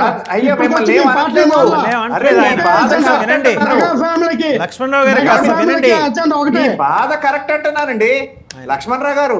మీ గురించి అనట్లేదండి, మీరు మాట్లాడండి మీ గురించి అనట్లా. మీ బాధ కరెక్టు. మీకేమన్నా మాట్లాడాలంటే మీ అధినాయకుడితో మాట్లాడి అవన్నీ కూడా వారితో మాట్లాడి ఖచ్చితంగా మీరు ఏమన్నా అడగచ్చు. అయితే వేళ జనసేనకున్న బిగ్గెస్ట్ అడ్వాంటేజ్ ఏంటంటే ఫ్రీ గ్లాస్ సింబల్ వచ్చేటప్పటికి వాళ్ళు ఎక్కడైనా పోటీ చేయొచ్చు అనేది ఒక కాన్ఫిడెన్స్ మెల్లగా జనసేన నాయకుల్లో కూడా బయలుదేరిందండి వాసుదేవ్ గారు. అయితే ఒక్క మాట ఏంటంటే ఇదే మనసులో ఉంచుకున్న బయటకున్న కొంత టూ మచ్ ఆఫ్ డామినేషన్ అయితే ఉంది టీడీపీ వైపు నుంచి. అది కొంత సమన్వయ కమిటీలు ఎవరు కాళ్ళు వేశారు కానీ ముగ్గురు కలిసి ఒక చోటకు రావడానికి ఇంకా రాలేదు. అదే నా ఫస్ట్ ఓపెనింగ్ కామెంట్స్ లో కూడా చెప్పాను. అది కూడా వస్తే ఇంకా వర్క్ చేయాల్సింది కూడా చాలా ఉందన్నదని కూడా నేను చెప్పాను కదా వాసుదేవ్ గారు. అయితే వారు వైసీపీ దగ్గరికి వెళ్తారని చెప్పి వేరే పార్టీలు తిట్టడం అనేది మాత్రం నేను దాన్ని సపోర్ట్ చేయను, అది కరెక్ట్ కాదండి. వారు జనసేనగా ఏవైనా మాట్లాడచ్చు, జనసేన వైపు నుంచే ఎన్ని కామెంట్స్ చేసినా సరే నేను తీసుకోవచ్చండి వాటిని. వైసీపీ వైపు నుంచి తీసుకుని వైసీపీ వస్తుందనే మాట మాత్రం కరెక్ట్ కాదండి. రైట్. బాలకోటే గారు ఒక్క మాట మన వాసుదేవ్ గారు, రేగిడి లక్ష్మణరావు గారు గత 4 ఏళ్లుగా మనతో పాటు ఆయా డిబేట్లో రాష్ట్ర ప్రభుత్వాన్ని తూర్పారబట్టినోడే, పోరాటం చేసినోడే. ఈ రోజున తప్పిపోయిన గొర్రెపిల్లలాగా మాట్లాడుతున్నాడు. తప్పిపోయిన గొర్రెపిల్లలాగా మాట్లాడుతుంటే ఆ గొర్రెపిల్ల ఎందుకు తప్పిపోతుంది? దాని పట్ల ఒక దయాద్ర హృదయము, జాలి, దగ్గర తీసుకునే మనస్తత్వం రాజకీయ పార్టీలకు ఉండాలి తప్ప నా దగ్గర ఉన్నోడే మంచోడు, నన్ను వీడిపోయినోడు అందరూ కూడా శత్రు శిబిరం వాడు అని చెప్పి ఈ భావనే కరెక్ట్ కాదండి. ఎందుకంటే పాపం అత కూడా దళిత సామాజిక వర్గానికి సంబంధించిన మా ప్రతినిధి. అండ్ ఉన్నత విద్యావంతుడు, ఆయన ఉన్నత విద్యావంతుడు, బీటెక్ చేశారు, ఎన్నో కష్టాలు పడు. కనీసం అటువంటి వాళ్ళకి సీట్లు పోయారండి. ఒక దగ్గర తీసుకొని ఒక ఓదార్పు, ఒక పలకరింపు, ఒక బాధ్యతలో.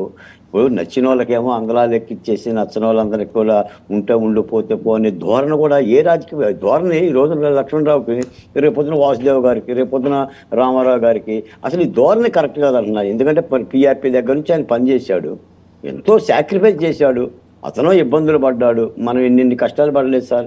అందుకని రాజకీయ పార్టీలు చూసి ఆ దృక్కోణం మారాలి. సమంగా వాళ్ళని పిలిచి ఏదైనా ఇటువంటి ఇబ్బందులు ఉంటే వాళ్ళని దగ్గర తీసుకొని పలకరించుకొని వాళ్ళ సాధక బాధకం చూడాలి. లేకపోతే ఏముందో వాళ్ళు రాజకీయంగా వాళ్ళ నిర్ణయాలు తీసుకుంటారు. ఎంతమంది తీసుకోలేదు జనసేన నుంచి కూడా చాలామంది. ఇప్పుడు పోతుల మహేష్ లాంటి వాళ్ళు, మొన్న పోతుల మహేష్ గారిని నేను చూశాను. అంటే ఆయన ఉన్నంత వరకేమో జనసేనకే బలమైన నాయకుడు. ఎప్పుడైతే ఆయన తిరగబడ్డాడో పనికి మాలిన వ్యక్తి, ఆ నాయకుల చేత చెప్పిస్తున్నారు. కానీ ఎందుకు పోతాడు ఏ రాజకీయ నాయకుడైనా? ఓ పార్టీని నమ్ముకున్నాడు. ఇప్పుడు అంత పాపాత్ములేం కాదు కదా, వాళ్ళకు ఒక గౌరవము, ఓ స్థితి కావాలని కోరుకుంటారు. ఆ స్థితి గౌరవం లేనప్పుడు వాళ్ళకున్న అవకాశాలను వాళ్ళు చూసుకుంటారు. ఏదైనా రేగిడి లక్ష్మణరావు గారు ఒకసారి సమీక్షించుకోండి సార్, మళ్ళీ మీ పార్టీ సంప్రదించండి. అంటే దూకుడు నిర్ణయాలు, దుందుడు నిర్ణయాలు కాకుండా, ఎందుకంటే ఒక రాజకీయ చరిష్మా కలిగిన వ్యక్తి మీరు రాష్ట్ర వ్యాప్తంగా అందరికీ తెలుసు. రేగిడి లక్ష్మణరావు అంటే జనసేన అధినేత అని చెప్పేసి పై వచ్చి దళిత సామాజిక వర్గం. నాకు తెలిసి జనసేనలో కూడా దళిత సామాజిక వర్గ నాయకులు ఉండట్టే నాకేం పెద్దగా మీలాంటి వాళ్ళు చూస్తేనే అనిపిస్తూ ఉంటుంటుంది. మా సామాజిక వర్గ నాయకులు కూడా ఉండారు అని. ఏదైనా మీ పార్టీ దాంతో మాట్లాడండి. ఇది వాసుదేవ్ గారు వెరస ఏంటంటే సంతృప్తికరంగా కూటమి యుద్ధం లేదు అనేది ఒక భావం కలుగుతుంది. ఈ భావం మాత్రం యుద్ధ విజయానికి పనికిరాదు. బాలకోటే గారు నాదో ప్రశ్న. ఇప్పుడు టీడీపీ 144 తీసుకుంది అంటే 144 సెక్షన్ విధించి ఏ నలుగురు ఒక చోట గుమికూడదు, కూటమిలో ఏ నలుగురు ఒక చోట గుమికూడకుండా ఉండాలని వాళ్ళ ఉద్దేశం. గుమికూడిన 144 సెక్షన్ ప్రకారం టీడీపీ ఏం చెబితే అదే చేయాలని, అదే అంతరార్థం గ్రహించాలి కదా మిగిలిన వాళ్ళైనా. నేననేది అది.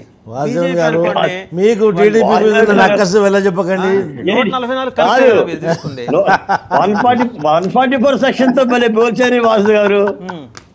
ఇప్పటి వరకు మార్గోడు గుర్తురాలా? 144 అసెంబ్లీ స్థానాలు కొడుతున్నారు. అంటే అందరూ అలా దొరికాం. అంటే వాసు గారు సీనియర్ జర్నలిస్టు, ఆయనకి అంకెల్లో కూడా రాజకీయం కనిపిస్తుంది. వారికి టీడీపీ మీద కొంచెం ప్రేమ ఎక్కువలేండి.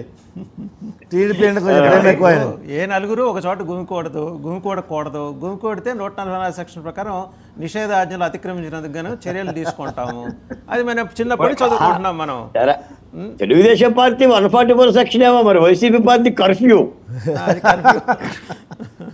కానీ నిజంగా అది మాత్రం ఉందండి. గారు ఎవరో కూడా రావట్లేదండి. ఏదో ఒక్కళ్ళు ఇద్దరు, ఆయన ఏంటో తెలియదు, ఆ ఒక్కళ్ళు ఇద్దరు కోసం కూడా పోనీ సెల్ఫీలు ఇవ్వడానికి దిగుతాడు అంటే దిగడు. మరి ఆయన తెలిసేమో దిగితే మరి ఒక్కడ ఉంటే సీఎం దిగకూడదని. ఇవాళ అంటే మా వైపు నుంచి వెళ్తా కూడా అసలు ఇంకోటి ఏంటంటే రోడ్ల మీద వెళ్తుంటే రోడ్లన్నీ బ్లాక్ చేసి పక్క నుంచి వెళ్ళడం చాలా ఇబ్బందులు పడ్డారండి. మనం మా కాకినాడ వచ్చినప్పుడు మాత్రం హైవే బ్లాక్ చేసి పక్క రోడ్లంట చిన్న చిన్న రోడ్లంట వెళ్ళమన్నారండి. ఎంత ఇబ్బంది అంటే అంత ఇబ్బంది పడ్డారు. అసలు ప్రజలు వచ్చారనుకోండి ఆయనకే హ్యాపీ కదా, ఎల్లుండి అలా సీఎం వెళ్తున్నాడు దండం పెడతారు, ఆయన కూడా పెట్టచ్చు, ఎంతమంది వెళ్తున్నారని కూడా వీడియో. మళ్ళీ ఒక రాయి పడితే ఎట్లా అండి రామ్ కుమార్ గారు? రామ్ కుమార్ గారు మ్యూట్లోకి వెళ్ళి ఓకే. మళ్ళీ ఎవరైనా రాయి కొడితే కష్టం కదా. ఏమంటే ఆయన పైకి రావాలి కదండి రాయి కొట్టాలంటేని. బండిలోనే ఉన్నాడు. రామ్ కుమార్ గారు ఏదైనప్పటికీ కూడా ఏమండి నాకు ఇంకొక డౌట్ ఏంటంటే ఆయన వస్తున్నారంటే పోలీసులు అత్యుత్సాహం చూపిస్తున్నారండి కొంతమంది. వాళ్ళందరికీ కూడా మాత్రం చాలా తప్పు. రేపు ఎవరెవరో ఐడెంటిఫై చేస్తారో వాళ్ళు ప్రభుత్వం మారితే మాత్రం వాళ్ళకి కష్టమే. ఏళ్ళెవరండి ఎదురు వెళ్ళకూడదని చెప్పాలి. సీఎం కి రోడ్డు అంటే ఓన్లీ ఫర్ సీఎం, ప్రజల కోసం కదండి రోడ్డు. ప్రజల నుంచి ఎన్నుకోకపోయిన వారు కదండి సీఎం, ప్రజల కోసం కదండి పోలీసులు ఉన్నది. ఈ ప్రజలను పక్కన పడేసి వీళ్ళ ఆపి వాళ్ళు ఏళ్ళో వెళ్ళి కూడా సీఎం. కుమార్ గారు ఇట్లానే ఇలాగే తెలంగాణ కూడా అత్యుత్సాహం ప్రదర్శించి ఈరోజు ఏకత్తి పట్టింది చూశారు కదా. ఈ పోలీస్ ఆఫీసర్ల వ్యవస్థను మొత్తం భ్రష్టు పట్టించి ఫోన్ ట్యాపింగ్లో ఒకడొకడొకడు ఊసలు లెక్క చెప్తున్నారు. సిగ్గు తీశారు పోలీస్ ఆఫీసర్లు, సిగ్గు తీశారు ఇక్కడ. రామ్ కుమార్ గారు కమింగ్ టు ద సబ్జెక్ట్, ఒకసారి ఈ లుక్కలుక్కలు అనే కాన్సెప్ట్ వచ్చేప్పటికి దగ్గర 40-45 నియోజకవర్గాల్లో అండి ఈ కూటమిలో సమన్వయం లేకపోవటం అనేది క్లియర్గా కనిపిస్తుంది. అసంతృప్తి రెబల్స్ పక్కన పెట్టండి, తెలుగుదేశం ఆ ఎక్సర్సైజ్లో ఎప్పుడూ ఉంటుంది. వాళ్ళు నుంచోని చోట 31 చోట వాళ్ళు ఏదో ఒక రకంగా రెబల్స్ నుంచోబెడతారు. అది మీకు కూడా అనుభవమే. కాకినాడలోనే ఆ మున్సిపల్ ఎలక్షన్స్ టైంలో మనం చూసాం లోగడ జరిగినప్పుడు. సో ఈసారి కూడా వాళ్ళ పాలసీ అండి అది, దాని నుంచి వాళ్ళు డీవియేట్ కారు, వాళ్ళ పాలసీని తూచా తప్పకుండా పాటిస్తారు. ఇప్పుడు ఉన్నోళ్ళని ఈ 31 మందిని గెలిపించుకునే క్రమంలో మీ వరకు మీ దగ్గర ఉన్న విధానం ఏంటి, మీ దగ్గర ఉన్న వ్యూహం ఏంటి? ఏవో చాలా ఎలిగేషన్స్ వస్తాయి, పక్కన పెట్టండి. అయిపోయింది ఏదో అయిపోయింది. 31 మంది రంగంలో ఉన్నారు. మీరు ఇవాళ 31 మంది మీ చూపించుకోలేదనుకోండి, రేపు 144 వాళ్ళు 120 పైన కొట్టేస్తే మిమ్మల్ని అసలు పట్టించుకునే పరిస్థితి ఉండదు. అవునా కాదా? కొంచెం కష్టమైన ప్రశ్నే కానండి, కానీ మా వైపు గెలిపించుకోవడం ఎలా అనే దాని మీద మాకు పూర్తి ప్రణాళిక ఉందండి. దానికోసమే ఎలక్షన్స్ లేని చోట ఎక్కడెక్కడేదో ఉన్నారో ఎలక్షన్స్ ఉన్న వాళ్ళకి పనిచేయడానికి ఇన్ఛార్జీలుగా పంపించడానికి ఒక ప్రణాళిక చేసి డిప్లాయ్ చేస్తున్నారండి. అంటే డెప్యుటేషన్ మీద డిప్లాయ్ చేసినట్టు ఇక్కడ ఉన్న వాళ్ళని కొంతమంది తీసుకెళ్ళి అక్కడ ఇన్ఛార్జీలుగా బీజేపీ క్యాండిడేట్లు ఎక్కడైతే ఉన్నారో అక్కడ మండలాల వారీగా బీజేపీ ఇన్ఛార్జీలు ఉండే విధంగా మా పార్టీ నుంచి ఒక ప్రణాళిక రచించి ఇక్కడి నుంచి తీసుకెళ్ళి అక్కడ పెడుతున్నారండి అసెంబ్లీలో. మేమున్న కాకినాడలో ఉంది. ఇక్కడ కేడర్ అంతా కూడా ఇక్కడ పనిచేస్తూ ఉంటుంది. అయితే కొంతమందిని తీసుకుని వెళ్ళి ఇన్ఛార్జీలుగా పక్కన ఉన్న రాజమండ్రి పార్లమెంట్ మండలాల్లో పెడితే అక్కడ అంతా పర్యవేక్షించి టీడీపీతో పాటు మా మనుషులు కూడా వెళ్ళేటట్టు సైకిల్తో పాటు కమలం కూడా అడిగేటట్టు. ఇప్పుడు మేము ఉన్నామండి, ఇప్పుడు మేము కాకినాడ రూరల్ అసెంబ్లీ ఉంది. ఖచ్చితంగా నేను రోజు ఎవ్రీడే ఇక్కడ క్యాండిడేట్ కూడా వెళ్తున్నాను, ఎటువంటి పొరపచ్చలు లేకుండా ఆయన కోసం వెళ్ళి గ్లాస్ గుర్తుకి ఓటేయండి, గ్లాస్ గుర్తుకు ఓటేయండి అని. అలా లేని చోట ఇన్ఛార్జిగా పెట్టి మేము మా పరిరక్షణ చేయాలనేది ఒక వ్యూహం అయితే ఉందండి. అయితే ఇప్పుడు బిగ్గెస్ట్ డ్రాబ్యాక్ ఏంటంటే ఈ గ్లాస్ గుర్తు ఫ్రీ అయిపోయింది. జనసేన లేని చోట టీడీపీ అదే ఎవరైనా ఇండివిజువల్స్ ఇండిపెండెంట్ గా వేస్తే వాళ్ళకి ఫ్రీ గుర్తు వచ్చేస్తుంది. అది చాలా చోట్ల ఇబ్బందికరమైన వాతావరణం. అది చాలా ఇబ్బందిగా రామారావు గారు, అది చాలా ఇబ్బందిగా రాష్ట్ర వ్యాప్తంగా ఇబ్బంది అండి. ఎందుకంటే election commission of India website లో పెట్టేశారండి అది free to independent. So independent చాలా ఇబ్బంది, చాలా ప్రమాదం కూడా అండి కూటమికి. ప్రమాదం. ఇప్పుడు బాలకోటయ్య గారు పోటీ చేశారు అనుకుందాం ఎక్కడైనా, ఆయన అక్కడికి వెళ్ళి నాకు ఇండిపెండెంట్ గా ఉండి నాకు ఆ గ్లాస్ గుర్తు కావాలంటే ఆయనకి ఇచ్చేయాలి. ఈయన ఏముంది పవన్ కళ్యాణ్ గారు ఫోటోను బాలకోటయ్య గారి ఫోటో ఉందా లేకపోయినా అనవసరం. పవన్ కళ్యాణ్ గారు ఫోటో వేస్తారు, ఆటో మీద పక్కన గ్లాస్ గుర్తు పెడతారు, ప్రచారం చేసేస్తాడు. అక్కడ ఉన్న వాళ్ళు ఏమనుకుంటారని గ్లాస్ వేసేస్తారు. ఇప్పుడు టీడీపీ వాళ్ళు చేస్తారని మీరు అన్నారు, అది కాదండి. ఇప్పుడు అసలు బిగ్గెస్ట్ ఇది డేంజర్ ఇదండి రాష్ట్రంలో ఉన్నది. ఇప్పుడు బాలకోటయ్య గారు ఏమంటారు? అది ఇదే కనుక జరిగితే ఇప్పుడు మనం మాట్లాడే ప్రమాదాల కంటే ఇది చాలా ప్రమాదకరమైన అంశం. ఇండిపెండెంట్ అభ్యర్థులుగా చాలా మంది రాష్ట్ర వ్యాప్తంగా ఇస్తారు. రాష్ట్ర వ్యాప్తంగా ఇండిపెండెంట్ అభ్యర్థులు కాదు, వైసీపీ ప్రభుత్వమే కొంతమంది అభ్యర్థులు పెట్టి గ్లాసు గుర్తు రప్పించినా కూడా జనసేన పోటీ లేని చోట తెలుగుదేశం పార్టీ సైకిల్ గుర్తున్న చోట మరి ఆ పార్టీకి చాలా ఓట్ల బదలాయింపు కాదు, చాలా ప్రమాదకరమైన ధోరణి. ఇప్పుడే మరి సార్ చెప్తుంటే నేను వింటున్నాను, మరి దీన్ని ఎలా పరిష్కరించుకోవాలో కూడా తెలియదు. చాలా ఇబ్బందికరమైన వాతావరణం. వాసుదేవ్ గారు నిన్న ఆంధ్రజ్యోతి పేపర్లో కూడా వేశారండి mail edition. వైసీపీ ఇంకో ప్రణాళిక కూడా చేస్తుంది ఏంటంటే ఈ ఏ election నియోజకవర్గంలో commission నియోజకవర్గంలో website ఏ కూడా పేరుతోటైతే ఆ అభ్యర్థి కాంటాక్ట్ చేస్తుండో అదే పేరు గల అభ్యర్థిని ఇండిపెండెంట్గా ఇప్పించేయడం, ఈ యొక్క గ్లాస్ గుర్తు కోరడం జరుగుతుంది. లాస్ట్ టైం చూసాం కదా దగ్గుబాటి వెంకటేశ్వరరావు గారి పేరుతోటి ఆయన కంటెస్ట్ చేసిన చోట అలాగ నలుగురు దగ్గుబాటి వెంకటేశ్వరరావు కంటెస్ట్ చేశారు. అదే అదే అవన్నీ జరుగుతూనే ఉంటాయి. అంటే ఎలక్షన్స్ నేననేది ఏంటంటే అదే అదంతా వేరు, మెయిన్ గ్లాస్ గుర్తు వేరండి. గుర్తు వేరే చాలా అంటే కనీసం ఒక 100 చోట్ల గ్లాస్ గుర్తు కనిపించే అవకాశం ఉందిగా ఈ లెక్కన. జనసేన పోటీ చేయని మిగిలిన ప్రాంతాలు అంటే 21 దాన్ని ఏదో ఒకటి చెయ్యాలండి. అంటే ఈ దశలో అది సాధ్యం అవుతుందా సార్? ఈ దశలో అంటే జనసేన ఏదైనా లాబీ అంటే చేసి వీళ్ళు అస్తమానం కోర్టుకి వెళ్తున్నారు, ఫైట్ చేస్తున్నారు, అది ఎలా మిస్ అవుతున్నారో కూడా తెలియట్లేదు. ఆ పాయింట్ ఇంకా ఇప్పటికీ అలాగే ఉంది. జనసేన లీగల్ సెల్ ఏమన్నా చేస్తుందా? అంటే ఇప్పుడు లక్ష్మణరావు గారికి ఒక అడ్వాంటేజ్, లక్ష్మణరావు గారు చెప్పాలండి ఆ విషయం. లక్ష్మణరావు గారికి ఒక అడ్వాంటేజ్ ఏమంటే ఇప్పుడు రేపు మీరు కంటెస్ట్ చేస్తే నాకు ఫ్రీ టు ఇది ఉంది కదా, ఫ్రీ సింబల్ ఉంది కదా, నాకు అది ఇచ్చేయండి అని మీరు అడిగితే ఎలాగో మీరు జనసేన నాయకుడిగా గుర్తింపు పొందారు కాబట్టి మీకు ఆ అడ్వాంటేజ్. జనసేన అభ్యర్థి అవుతాడు లక్ష్మణ్ గారు, ఏమంటారు? జనసేన అభ్యర్థి అవుతారు. వాసుదేవన్ గారు కొంచెం వాయిస్ వినబడట్లా మీది. లేదండి క్లియర్ గానే ఉంది. మీ దగ్గర ఏమైనా సిగ్నల్ ఇష్యూ? మా అందరికీ క్లియర్ గా ఉందండి. అందరికి క్లియర్ గానే ఉంది. లేదు వాసుదేవ్ గారు దీన్ని టెక్నికల్ గా ఏదో సరి చేస్తారులేండి, లేకపోతే చాలా ఇబ్బంది. టెక్నికల్ గా అయిపోయిందండి, టైం దాటిపోయింది. వాళ్ళ నోటిఫికేషన్ వచ్చేసింది సార్, వాళ్ళ స్టేట్మెంట్ వచ్చేసింది, ఇప్పుడు ఏం చేంజ్ చేయడానికి లేదు. అంటే ఇంకా ఫైనల్ కాల్ అయితే కూటమి ముందు దాన్ని పరిష్కరించుకోవాలండి. ఈ లెక్కన ఆ ప్రమాదం నుంచి బయటపడాలి. మరి కూటమి చాలా పెద్ద ఫస్ట్ ఫేజ్ ఆఫ్ ఎలక్షన్స్ అయిపోతున్నాయి కదా. ఇది కాదు బాలకోటే గారు, ఇన్ని అగడతలు దాటుకుంటూ కూటమి ముందుకెళ్ళాలంటే గివెన్ టైం 20 days ఉంది అంతే, హార్డ్లీ అంతే కదా, 20 రోజులు కాదు. శకునాలు చెప్పే బల్లంట కుర్తిలో పడిపోయి చనిపోయిందంట. మరి మన ప్రమాదాలను మనం గమనించాలి, లేకపోతే చాలా ఇబ్బంది. లక్ష్మణరావు గారు వినిపిస్తోందా మీకు? లక్ష్మణరావు గారు ఐ థింక్ టెక్నికల్ ఇష్యూ ఏదో వచ్చినట్టుంది సార్. మీకు లీగల్ సెల్ ఉంటుంది కదా, ఒక 1500 మంది 2000 మంది న్యాయవాదులు పొద్దున 6 నుంచి రాత్రి 12 దాకా పనిచేస్తుంటారు కదా, మీరేం కనుక్కోలేదు పరిష్కారం? అండి అది జనసేనకు సంబంధించిన issue. Janasena party legal cell దాని మీద వర్కౌట్ చేస్తుంది. జనసేనకు ఫస్ట్ దక్కనప్పుడు జనసేనకి హైకోర్టుకి వెళ్ళారు, ఈ మా గ్లాస్ సింబల్ జనసేనకే కేటాయించారని చెప్పారు. ఆ తర్వాత మాకు వచ్చేసిందని అనుకున్నాను, కానీ అది ఫ్రీ సింబల్గా మళ్ళీ లిస్ట్ చేశారు వాళ్ళు. జనసేన పోటీ చేయనటువంటి నియోజకవర్గాలు ఫ్రీ సింబల్ కింద ఉంది. ఇప్పుడు మా రేగడి లక్ష్మణరావు గారి ఆ నియోజకవర్గంలో తెలుగుదేశం కాంటాక్ట్ చేస్తుంది, అక్కడ ఫ్రీ సింబల్ కింద గ్లాస్ గుర్తుంటుంది. ఒకవేళ లక్ష్మణరావు గారు పోటీ చేస్తే వారికి ఫ్రీ సింబల్ రావడం జరుగుతుంది. అలాంటి ఇబ్బందులు ఉన్నాయి దీంట్లో. ఎందుకంటే ఈ ఉన్నటువంటి 20 రోజులలో ఎన్నికల కమిషన్ చేంజ్ చేస్తుందనే అవకాశం కూడా కనిపించట్లేదు. It is too late. అంటే మీకు విశేషమైన మీకు లీగల్ నాలెడ్జ్ ఎక్కువ కదా తెలుగుదేశానికి. మీరు మా పార్టీకి సంబంధించిన లీగల్ సెల్ మా పార్టీకి పనిచేస్తుందండి. ఈ పొత్తుకు వచ్చేసరికి కూటమి నిజమే, దాని గురించి అందరూ ఇబ్బంది పెడతామండి, అందరు ఇబ్బంది పడతాం నిజమే. ఇప్పుడు మా లీగల్ సెల్ కూడా వాళ్ళకి అసిస్ట్ చేస్తుంది. కాకపోతే ఇప్పుడు ఏమైందంటే వాళ్ళు లాస్ట్ వీకే ఈ యొక్క గుర్తు గురించి చెప్పారు, హైకోర్టుకి వెళ్ళారు. ఇది జనసేనకి ఖచ్చితంగా గ్లాస్ గుర్తు వస్తుందని ఒక అది వచ్చింది, ఆర్డర్ వచ్చింది. ఆ తర్వాత మళ్ళీ ఫ్రీ లిస్ట్ అని చెప్పేసి మళ్ళీ చేయడం జరిగింది. మళ్ళీ దాన్ని కూడా వెళ్తున్నారు.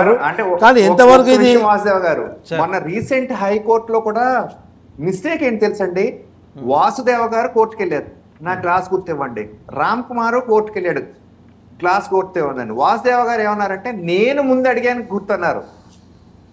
అంతేకాని ఇది రామ్ కుమార్ దా వాసుదేవ్ గారిదా అనేది ఆ రోజు కోర్టులో డిస్కస్, ఇవన్నీ కూడా ఎవరో ఫాలో అవ్వలేదు వాసుదేవ్ గారు. రామ్ కుమార్ గారు ఏమైందంటే ముందు వాసుదేవ్ గారు అడిగారు, ఒక నిమిషం సార్ చెప్పండి, వాసుదేవ్ గారు అడిగారా రామ్ కుమార్ అడిగారా అన్నది మాత్రమే డిసైడ్ చేశారు. ఆ వాసుదేవ్ గారే ముందు అడిగారు కాబట్టి ఆయనకి ఇవ్వండి అన్నారు. కానీ ఇంకెక్కడైనా వాసుదేవ్ గారు లేని చోట రామ్ కుమార్ ఇప్పుడు లేడంటే పక్క నియోజకవర్గాలు అనుకోండి నాకు కూడా ఇచ్చేయచ్చు. ఇది ఆ రోజు చదివింది. కావాలంటే మీరు మొత్తం నేను చదివానండి అదంతా. ఈ విషయాన్ని పరిగణనలోకి తీసుకోలేదు, ఈ విషయాన్ని పరిగణలోకి తీసుకోలేదు. మాకు వచ్చేసింది గుర్తని అనుకున్నారు, దీని గురించి కన్సిడర్ చేయలేదు. ఎక్కడో వాసుదేవ్ గారు విషయం అర్థమైందండి, వాళ్ళు ఎక్కడో సరిగ్గా దీన్ని డీల్ చేయలేదు. హూ ఈస్ ఫస్ట్ అనేది కాదు అక్కడ, అసలు ఓన్లీ వాసుదేవ్ అనేది పెట్టాలండి అక్కడ. రైట్. అదే ఆ నిర్దిష్టమైన సూచన చేయడానికి ఉన్న అంటే లెగాలిటీ ఏంటనేది కూడా మనం చూడాలి కదా. ఆ విషయంలో న్యాయ నిపుణులు చూడాలి, ఎలక్షన్ కమిషన్ గైడ్లైన్స్ ఎలా ఉన్నాయనేది కూడా చూడాలి. బాల్కోటే గారు మీరేమంటారు? ఇలాంటి పరిస్థితి ఉత్పన్నం అయిపోయి గ్లాసు గుర్తుని యూనివర్సల్ చేసి ఇండిపెండెంట్ అభ్యర్థులు కూడా గ్లాసు గుర్తించే విధంగా చేసుకుంటే మాత్రం కూటమికి చాలా ఇబ్బందికరం. అసలు యుద్ధానికి అర్థం పరమార్థం లేని పరిస్థితికి వచ్చేస్తుంది. మరి ఇది ఎన్నికల కమిషను వీళ్ళే విన్నవించుకోవాలి, లేదంటే జ్యూరిడిక్షన్లోకి వెళ్ళాలి. ఆ నిబంధనలు ఎలా ఉన్నాయో చూడాలి. ఎందుకంటే ఒక ప్రధానమైన రాజకీయ పార్టీ అది ఆషామాషి పార్టీ కాదు జనసేన పార్టీ. తప్పనిసరిగా ప్రజలకు కావాల్సింది సింబలే తప్ప అక్కడ ఏ వ్యక్తి ఏమిటి అని చెప్పేసి కాదు. తప్పనిసరిగా గ్లాస్ గుర్తుకు సంబంధించిన కార్యకర్తలందరూ కూడా అభిమానంతో గ్లాస్ మీద వేసేస్తారు. తెలుగుదేశం పార్టీ గ్లాసు గుర్తు 2 సైకిల్ గ్లాసు ఉన్న చోట మరి ఇది చాలా ఇబ్బందికరం. మరి ఈ రోజులో చర్చ మీ డిబేట్ ద్వారా చర్చకు వచ్చింది కాబట్టి మరి దీనికి సంబంధించి లీగల్ అంశాలు కూడా పరిశీలిస్తారని చెప్పేసి ఆలోచిస్తున్నాం. మరి న్యాయస్థానాలకు వెళ్తారో మరి కోర్టులకు వెళ్తారో చూడాలి. ప్రతిదానికి ఒక పరిష్కారం ఉంటుంది కదా, 100 కోటి రంగాలకు అనంత కోటి ఉపాయాలని. అలాంటి ఉపాయాలు ఏదైనా మరి చేసుకోగలగాలి, లేకపోతే ఇది అధికార పార్టీకి చాలా ప్లస్ పాయింట్ అవుతుంది. రైట్. లక్ష్మణరావు గారు మీరేమంటారు? రేపు పొద్దున మీరు మీ కంటెస్ట్ చేసేప్పుడు ముందరే కోర్టుకు వెళ్తే మీకే ఆ గుర్తు వచ్చే అవకాశం ఉంది. చీపురుపల్లి ఖచ్చితంగా సార్, ఖచ్చితంగా మా రామ్ గారు అన్నట్టుగా ఫ్రీ సింబల్గా మాకు ఏదైతే గాజు గ్లాస్ గుర్తు వస్తే ఖచ్చితంగా మాకు ప్లస్ అవుతుంది, నాకు అవుతుంది మ్యాక్సిమం. ఎందుకంటే స్వతహాగా నేను ఇండిపెండెంట్గా వేస్తే 30 నుంచి 40 వేల ఓట్లు నాకు పడతాయండి మా నియోజకవర్గంలో. చీపురుపల్లి నియోజకవర్గం జనరల్ ఇక్కడ 60 వేల ఓట్లు దళితుల ఓట్లు ఉన్నాయి. నాకు ఒకటే కాదు, అన్ని సామాజిక వర్గంలో రేగడి లక్ష్మణరావు అంతా మంచి పేరు ఉంది. సో ఖచ్చితంగా ఇంకా నాకు గాజు గ్లాస్ గుర్తొస్తే నేనే వెళ్ళొచ్చు, అందులో ఎటువంటి డౌట్ లేదు. అలా వైసీపీ సహకారం కూడా ఉంటే ఇంకా వెళ్ళొచ్చు సార్. కుమార్ అన్నాడు అనకండి, ఇప్పుడు స్టేట్ అంతా ఏదో నేను అన్నాను అనుకుంటారు.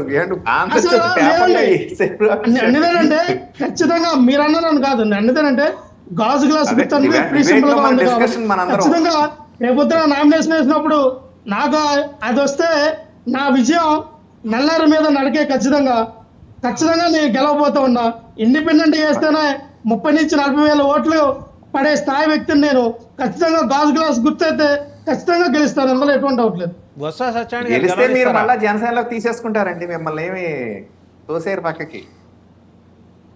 లక్ష్మణరావు గారు బొత్స సత్యనారాయణ గారు నువ్వు నియోజకవర్గం అనుకుంటా అది చీపురుపల్లి అంటే ఖచ్చితంగా బొత్స సత్యనారాయణ గారికి రేపొద్దున గట్టి పోటీ ఇవ్వబోతున్నాడు రేగడి లక్ష్మణరావు. ఎందుకంటే టీడీపీ ఎవరైతే కళా వెంకటరావు గారిని పంపించారో, కళా వెంకటరావు గారు హెచ్చర్ల నియోజకవర్గం నుంచి వచ్చిన వ్యక్తి, ఆయనకి ఇక్కడ ఈ 4 మండలాల్లో ఎవరున్నారో తెలియదు. టీడీపీ నాయకులను కలుపుకెళ్ళట్లా ఆయన. ఎవరైతే కిందసారి కిమిడి నాగార్జున గారికి చేసిన వ్యక్తులు ఉన్నారో ఆ వ్యక్తుల్ని దూరం పెడుతూ ఉన్నాడు ఆయన. కిమిడి నాగార్జునకి మంచి ఇమేజ్ ఉంది, ఆయనకి మట్టేయటం ఆ వర్గాన్ని ఈయన దగ్గరికి రానవట్లా. సో ఆయన వాటమికి ఆయన కారకులు అవుతా ఉన్నాడు. మరి మాకు బీజేపీని జనసేనని ఎక్కడి దగ్గర చేరుస్తాడండి? టీడీపీ నాయకులే ఏడుస్తూ ఉన్నారు, మాకు సమాచారం మాకు అసలు విలువ అట్లా, మమ్మల్ని పట్టించుకోవట్లా అని. ఖచ్చితంగా ఇక్కడ రేగడి లక్ష్మణరావు బొత్స సత్యనారాయణ ఇదే నడుస్తుందండి చీపురుపల్లి నియోజకవర్గంలో. రైట్. ఫైనల్గా డాక్టర్ రావు గారు కంక్లూడ్ చేస్తారా? ఇప్పుడు లక్ష్మణరావు గారు మాట్లాడుతుంది, రేగడి లక్ష్మణరావు గారు ఇండిపెండెంట్గా కాంటాక్ట్ చేస్తాము అని చెప్తుందో, దాని వెనుక వైసీపీ యొక్క ప్రమేయం, వైసీపీ యొక్క సహకారం కూడా ఉంటుందని నేను అనుకుంటున్నాను ఆయనకి. ఎందుకంటే వాళ్ళ టోన్ ఖచ్చితంగా మారిపోయింది. ఇది ఒక బాధాకరం కూడా.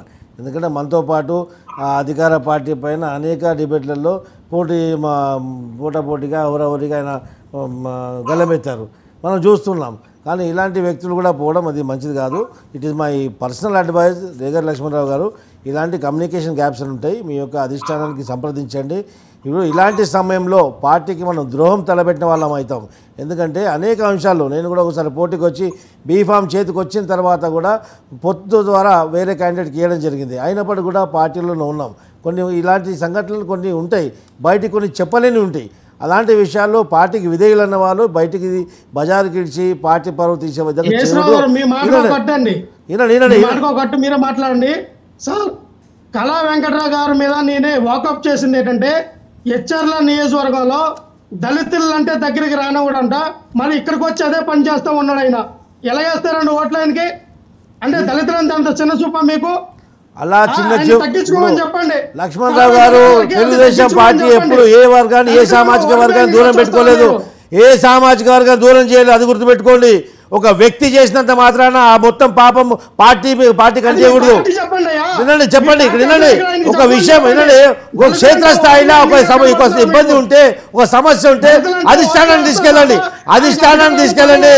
సమన్వయ కమిటీ ఉంటుంది. తర్వాత ఆ సమన్వయ కమిటీ ముందు పెట్టండి. అప్పుడు క్యాండిడేట్ మీద యాక్షన్ తీసుకోవడం జరుగుతుంది. అంతేగాని ఈ ఒక్కరు చేసినంత మాత్రాన ఆ పాపం మొత్తం పార్టీ కంటేయొద్దండి. ఏ పార్టీ కంటేయకూడదు. అలా తప్పండి. లక్ష్మణరావు గారు, మీరు సోలారావు గారు వచ్చి మాట్లాడుతున్నారు, ఇది తప్పు. It is wrong. మీరు అలా మాట్లాడకూడదు సార్. ఇదైతే కిమ్మడి కళా వెంకటరావు గారికి ఖచ్చితంగా బ్యాడ్. ఇది మీ నియోజకవర్గంలో ఖచ్చితంగా బ్యాడ్. ఎందుకంటే ఆయన దగ్గరికి రావడానికి ఒక నాన్నడే హెచ్ఎల్ నియోజకవర్గం నుంచి చిప్పుడుపల్లి ఎవరినైనా అడగని చెప్తారు. ఇది నడుస్తా ఉంది. పార్టీ నిర్ణయం ప్రకారంగా అక్కడి నుంచి ఆయన పోటీ చేస్తున్నారు సార్. పార్టీ నిర్ణయం ప్రకారంగా ఆయన అక్కడి నుంచి పోటీ చేస్తున్నారు. పార్టీ నిర్ణయించినటువంటి అభ్యర్థి, దానికి ఎవరు అడ్డుకోలేదు అవసరం ఉండదు. పార్టీ లైన్ దాటి ఎవరే కానీ మాట్లాడే అవకాశం ఉండదు. అర్థమైందా? పార్టీ నిర్ణయించిన క్యాండిడేట్, ఈ క్యాండిడేట్ తోటి మీకు ఇబ్బందులు ఉంటే మీకు అధిష్టానానికి చెప్పండి. అంతేగాని ఒక వ్యక్తి చేసినంత మాత్రాన చేసినో చేదో తెలియదు. మీకున్నటువంటి కమ్యూనికేషన్ గ్యాప్ ద్వారా ఆ మొత్తం పాపాన్ని మొత్తం పార్టీ కంటేయాలని ప్రయత్నించకండి. It is very wrong on your part. అది మీరు మాట్లాడండి సార్. మేము పార్టీ ఖచ్చితంగా మేము పార్టీ తీసుకెళ్తాం. ఖచ్చితంగా ఈ ఇష్యూని ఇది నిజమా కాదా పరిశీలించమని చెప్పి మేము పార్టీ అధిష్టానానికి ఇప్పుడే మెసేజ్ పెట్టడం జరుగుతుంది సార్. టీడీపీ పార్టీ దళితుల వ్యతిరేక పార్టీ అని నేను అనలేదు. అది మీరు ఈ పాయింట్ మీరు నోట్ చేసుకోండి. నేను లక్ష్మణరావు గారు, ఒక వ్యక్తి చేసినంత మాత్రాన ఆ పాపం మొత్తం పార్టీది కాదు. ఆ చేసిందా చేయలేదా, ఆ జరుగుతుందా లేదా, ఈ విషయం మీరు బహిరంగంగా ఈరోజు చెప్పారు. ఈ విషయం పార్టీకి పాస్ ఆన్ చేస్తాము. ఆ తర్వాత పార్టీ అక్కడ ఇన్ఫ్లుయెన్స్ చేస్తుంది, పార్టీ ఇంటర్ఫియర్ అవుతుంది. మీ పార్టీలో మీకు ఏమైనా కమ్యూనికేషన్ గ్యాప్ ఉంటే, మీకు అలా ఇబ్బంది జరిగితే, మిమ్మల్ని సమన్వయపరచకుంటే మీ అధిష్టానాన్ని కంప్లైంట్ ఇవ్వండి. మీ అధిష్టానం అది చూసుకుంటుంది. అంతే తప్ప ఇలా చిన్న కమ్యూనికేషన్ గ్యాప్